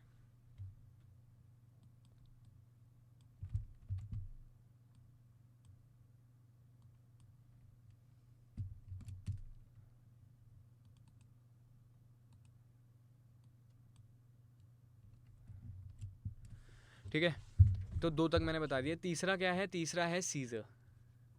देखो सीजर टूल, ये नंबर 3 से आएगा। 3 से आएगा। अब जैसे ही मैं 3 दबाता हूँ तो अपने आप मेरी क्या बन जाएगा, अब ये काटने के लिए, हाँ सीजर बन गया। अब वैसे मैं पहले आप जहाँ, alt से कर रहे हाँ अब वो नहीं करना मेरे को, मैंने एक तो ऑप्शन है कि मैं ऑल्ट, से तो लेकिन Alt- सिंबल बना रहा है। हाँ मैं बता रहा हूँ ना, जैसे नॉर्मली मैंने ऑल्ट किया तो ऑल्ट क्या कर रहा है कि कर्सर को हम ईजिली मूव कर सकते हैं। जैसे मैं यहाँ लेके गया, मेरे को क्या, अब वो मेरे को चाहिए सीजर, तो मैं सीधे ऑल्ट दबाऊंगा, मैं कट कर सकता हूँ सिंपली। अब एक तो ये ऑप्शन है, एक ऑप्शन है कि मैं 3 दबाऊँ। अब ये नॉर्मल कर्सर नहीं है, मैं उसको चेंज नहीं कर रहा हूँ, ये अब सीजर ही है। अब मैं जहाँ लेके जाऊँगा, जहाँ क्लिक करूँगा ये काटता जाएगा। अभी मेरे को कुछ भी प्रेस नहीं करना है, यहाँ पे मैंने कुछ प्रेस नहीं किया हुआ है, ये ऑलरेडी अपने आप ही ऐसे सीजर बन गई है। ठीक है, तो आई थिंक ऑल्ट वाला ज़्यादा अच्छा है। हाँ वो आपके अकॉर्डिंग, मैंने बोला ना जैसे आपको सही लगे, जो भी आपको सही लगे यूज़ करो, बट एक ऑप्शन ये भी है। ठीक है, अब 4th ऑप्शन है, अब ये 3 से आया। ठीक है, हाँ, अब मान लो मैंने यहाँ पे कट कर दिया इतना पोर्शन, ये मैंने कट कर दिया यहाँ पे, यानी कि कट मार दिया है। हाँ, अब इसको मेरे को, एक तो ऑप्शन है कमांड Z से मैं इसको वापस ले आऊँ, या इसको डिलीट मार के ये ले आऊँ, है ना। और मान लो अब एक केस है, आपको कुछ ऐसा करना नहीं है, यानी कि ये अलग अलग फाइल है। जैसे कि मैंने, ये दो इंडिविजुअल फाइल अलग हाँ अलग अलग है। जैसे अब मैं ये पोर्शन को यहाँ पे चिपकाना चाहता हूँ साथ में, तो एक तो है मैं रख दूँ, लेकिन रखने से हो सकता है थोड़ा मूव हो जाए, थोड़ा हिल जाए, है ना। तो मैं इसको चिपकाऊंगा, तो उसके लिए ग्लू का ऑप्शन आता है, जो 4 नंबर से आएगा। इसका नाम क्या है फिर 4 नंबर का? ग्लू है, इसमें देख लो कि हाँ ग्लू ही लिखा है। ठीक है, अब ये बन गया है ग्लू टूल। अब जैसे इस कट में मैं क्लिक करूँगा, जैसे ये चिपका देगा। अब ये 2 पार्ट नहीं है, ये एक ही पार्ट बन गया है। यहाँ पे, अच्छा, यहाँ इसने चिपका दिया इन 2 अलग अलग टुकड़ों बट को। पता चल रहा है कि चिपका हाँ है, हाँ कि वो लाइन आ रही है। हाँ, वो पता चलेगा। ओके, ठीक है, क्लियर है। अब ये पर दो अगर का ना एक भी बन गया चिपकाएं तो ऑब्वियसली वो तो चिपका ही हुआ है ना, अगर हम उसको एग्जैक्ट हाँ लेकिन अगर मान लो मैंने क्या बोला, अगर कुछ हल्का फुल्का गलती से हिल जाए तो इसके लिए एक सेफर साइड के लिए आप चिपका देते हो उसे। ठीक है। ठीक है, यानी कि अगर मैं इसको ऐसे करके अब इन दो को सेलेक्ट करूँ तो देखो उस गैप ने गैप रखा, लेकिन उन दो फाइल को एक फाइल बना दिया, एक फाइल बना उन दो टुकड़ों को एक टुकड़ा बना दिया सेलेक्ट मैंने। करके 4 दबा दो। हाँ 4 दबा के सेलेक्ट कर दो। अच्छा ठीक है। ठीक है, और वापस आ जाओ नीचे है तो कुछ भी चिपकाना हो बेसिकली। अब देखो वो उड़ गया, अब मैं कुछ भी करूँगा, अब मैं आगे लेके जा रहा हूँ तो मेरे आगे की फाइल नहीं आ रही है क्योंकि चिपकने के बाद आगे कुछ था ही नहीं। हाँ। समझ रहे हो? तो ये अब फाइल ही चेंज होगी, यानी कि एक फाइल ही चेंज होगी ये पूरी। तो अब हमें ये सब कुछ भी नहीं चाहिए, तो हम वापस से कमांड सेट कर करके वापस आ जाते हैं। सब उड़ा दिया हुआ। ठीक है, क्लियर है? Yes sir. अब 5th है, जूम के लिए है। 5 नंबर दबाओ यहाँ से, ये 1 मिनट सॉरी, हाँ इससे पहले 5th में है इरेजर। अब ये क्या कर रहा है, 1 मिनट, 5th इरेजर है ना। हाँ कुछ भी हमें अगर मिटाना हो तो हम उसको सिंपली क्लिक करेंगे, वो साफ़ हो जाएगा। तो डिलीट ही हो गया। हाँ हाँ, क्योंकि मैंने उड़ा दिया ना ऑब्वियसली, तो अब वो ड्राइंग थोड़ी है जो एक एक यहाँ पे नहीं, वो मिटाऊंगा। MS पेज इरेज पे कर बना दिया उन्हें, मतलब डिलीट मार दिया, पूरा साफ कर दिया, इरेज कर दिया। Okay. अब अगर मेरे को ये पोर्शन, एक तो है वही डिलीट करने का सिंपल सा, हाँ। अब मेरे को और बहुत सारी चीज़ें डिलीट करनी हो तो सिंपल सा मैंने एक ये लिया, जहाँ जहाँ मेरे को करना है उसको मैं सेलेक्ट करता जाऊँगा, वो साफ़ होता जाएगा। तो हमें बार बार डिलीट हाँ डिलीट ये 5 से आता है। ठीक है, done। 6th है जूम का। ये बेसिकली क्या है, इस टूल को सेलेक्ट करने पे क्या है, 6 नंबर से कुछ भी आपको वही जाके यहाँ पे क्लिक करो तो ये जूम इन हो जाएगा, इधर करोगे तो जूम आउट हो जाएगा। Okay। ठीक है, सिंपल सा जूम इन जूम आउट का है। अब सर 6 का नाम क्या था? Zoom, zoom.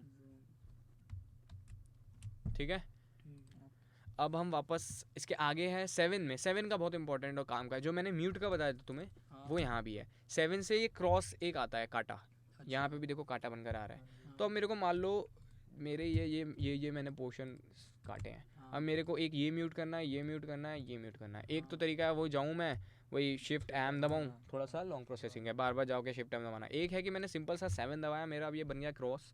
अब मैं जाऊँ यहाँ क्लिक मारूँ, यहाँ क्लिक मारूँ, यहाँ क्लिक मारूँ, यहाँ क्लिक मारूँ, तो उतना पोर्शन मेरा म्यूट हो गया। बाकी जगह आवाज़ है, बाकी यहाँ आवाज़ म्यूट है, म्यूट। इसका नाम ही म्यूट है। क्रॉस म्यूट आएगा इसमें, और म्यूट म्यूट करके थोड़ा ऐसे बन रहा है। म्यूट आ रहा है, ओके ये म्यूट हो गया, मतलब वो वेव है वहाँ एग्जिस्ट करती है। अब मान लो मेरे को ये वापस चाहिए, अनम्यूट करना है तो सिंपल सा वही क्रॉस दबाओ और उस पर क्लिक कर दो, अनम्यूट हो जाएगा नाइस। उसी पोर्शन में। ये तो अच्छी बात है, ये काम आएगा। हाँ, ये बहुत काम आता है।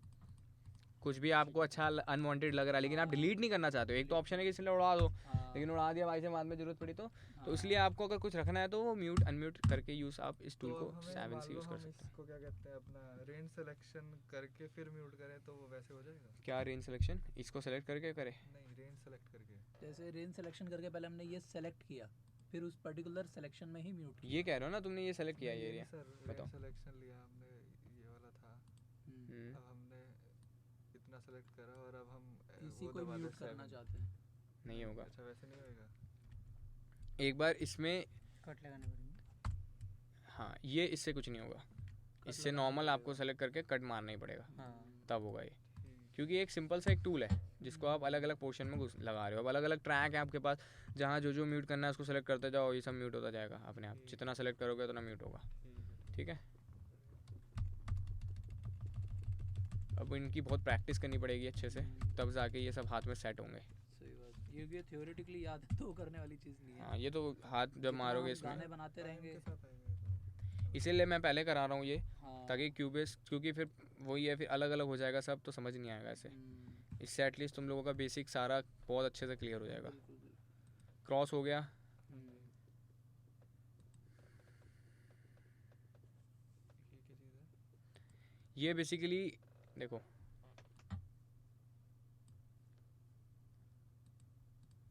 आपको अगर कोई भी ग्रिड को, ये पहले क्वांटाइजेशन जब मैं कराऊंगा एक बार तब बताऊंगा। इससे बेसिकली क्या हो रहा है कि देखो नीचे वाले पोर्शन को समझते हैं, इसको पहले नॉर्मल करता हूँ। ये जो पोर्शन है, हाँ। इस पोर्शन में राइट क्लिक करने पे ऑप्शंस आते हैं, bars, beats, seconds, time code, sample, 60 FPS user, time linear and beat bars and beats. ठीक है, अब पहला ऑप्शन जो है बार्स एंड बीट्स का, यानी कि ये 1 2 3 4 इन बार बीट्स पे सिग्नेचर पे चलेगा जो भी आ रहा है, ठीक है। दूसरा ऑप्शन है सेकंड, जैसे मैं सेकंड करता हूँ यहाँ पे अब 1 2 3 4 5 6 सेकंड्स पे आ जाएगा सारा खेल, ठीक है ना, मिनट एंड सेकंड्स पे आ जाएगा, ठीक है।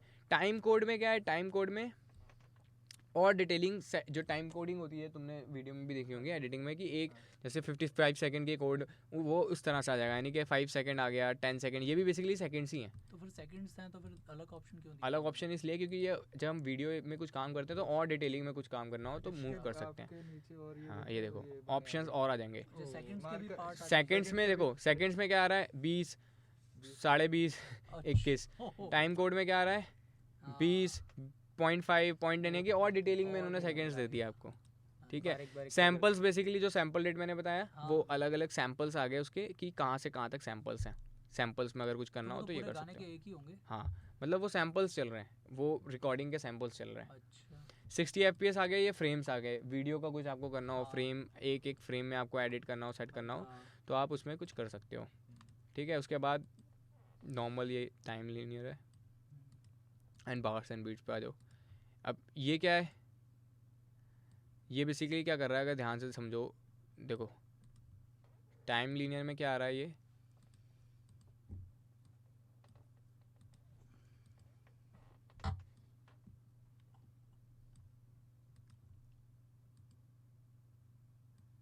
एक्सपेंड कर रहा है बस। क्यों? एक मिनट, देखो जैसे मैंने सेकंड किया, हाँ ठीक है, ये basically bar and beats seconds का अगर आपको करना है कुछ तो आप टाइम लीनियर पे करोगे, थोड़ा कन्वीनियंट रहेगा, ठीक है। जैसे मान लो अभी मैंने सेकंड लगाया, इसमें इतना कुछ चेंज आ नहीं रहा है। देखो bar and beats and time, bar and beats का क्या हो गया, सिंपली 1 2 3 4 उस अकॉर्डिंगली ये डिज़ाइन ऊपर आएगी। ये जो लेयर है ये 1 2 3 ये जो आ रहा है ना बार्स एंड बीट्स पे, उस पे आएंगी। और जैसे टाइम में करूँगा तो ये सेकंड्स के अकॉर्डिंगली चेंज हो जाएंगी, अगर मैं यहाँ पे सेकंड करता हूँ तो। बस इसका ये फ़र्क है और कुछ फ़र्क नहीं है, ठीक है। मैं तो हमें बार एंड बीट्स ही चाहिए हाँ थी। अगर प्रोडक्शन करना तो ऑब्वियसली बार एंड बीट्स, लेकिन कहीं जैसे आपको डिज़ाइनिंग करना है, कुछ साउंड डिज़ाइन करना है, तो वहाँ पे तो ऑब्वियसली आपको टाइम के साथ खेलना होगा ना। वहाँ पे थोड़ी बार म्यूज़िक बना रहे हो तो बार एंड बीट्स, लेकिन आपको डिज़ाइनिंग कुछ करना है, वहाँ पे बार एंड बीट्स का क्या करोगे? वहाँ तो आपको सेकंड्स ही है ना। हाँ सेकंड्स और टाइम कोड ये सब तो चलाना पड़ेगा। खैर वो तो जब हम करके देखेंगे तो। हाँ अब जो हमने लोकेशन साउंड करी थी रिकॉर्ड, वो थोड़ी बार सर इसका नाम क्या है 8वें नंबर का? बता रहा हूँ। वो तो सेकंड और उसमें होगी ना टाइम कोड में। ये येलो कैसे हुआ सर? एक मिनट बता रहा हूँ, देखो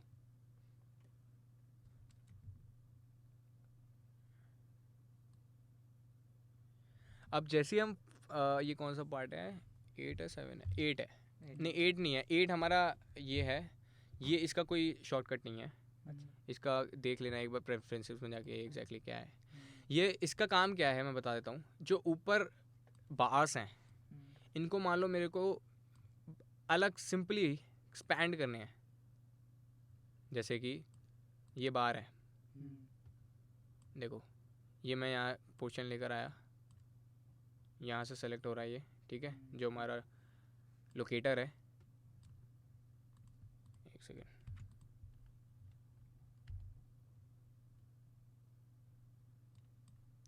मेरा एक लोकेटर है ये,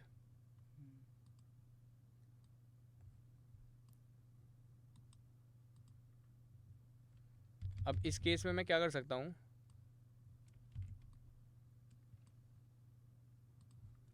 ये देखो क्या हो रहा है इससे, बारी चेंज हो एग्जैक्टली। तो अगर आपको बार्स इसके चेंज करने हो ऊपर से, यानी कि वो पोजीशन जो है वो वही है, लेकिन आप क्या मूव कर रहे हो, यहाँ क्या मूव हो रहा है, टेम्पो। तो अगर आपको टेम्पो जैसे लेफ्ट करोगे तो वो ज़्यादा हो रहा है, इधर कर रहे हो तो वो स्ट्रेच हो रहा है, यानी कि टेम्पो स्लो हो रहा है। तो अगर आपको इस तरह से कुछ यूज़ करना हो तो इस ऑप्शन में जाके आप यूज़ कर सकते हो। तो यानी कि गाना बनाने से पहले हम अगर ऐसे भी टेम्पो सेट कर सकते हैं? ये नहीं, टेम्पो के लिए देखो आप सिंपली जाओगे यहाँ पे टेम्पो में जाओगे, एक टेम्पो आप सेलेक्ट करोगे, एक पर्टिकुलर जो भी आपने मान लो 40 50 100 120 आपने कुछ 110 मान लो, हमने 110 करते हैं, सेलेक्ट किया। अब वो पूरे प्रोजेक्ट का 110 बन गया, ठीक है।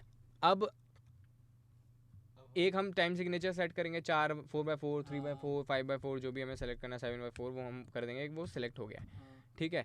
अब अगर मैं कुछ भी अब अभी मैं जो भी काम कर रहा हूँ, मैं मूव कर रहा हूँ, वो सिर्फ ये फाइल मूव हो रही है, मेरे को मान लो ये मूव करना है, तो एक तो ऑप्शन है मैं यहाँ से डायरेक्ट से टेम्पो मूव कर रहा हूँ, है ना, कि मैं ये अब देखो क्या हो रहा है, टेम्पो मूव हो रहा है, ऊपर से वो छोटा बड़ा हो रहा है।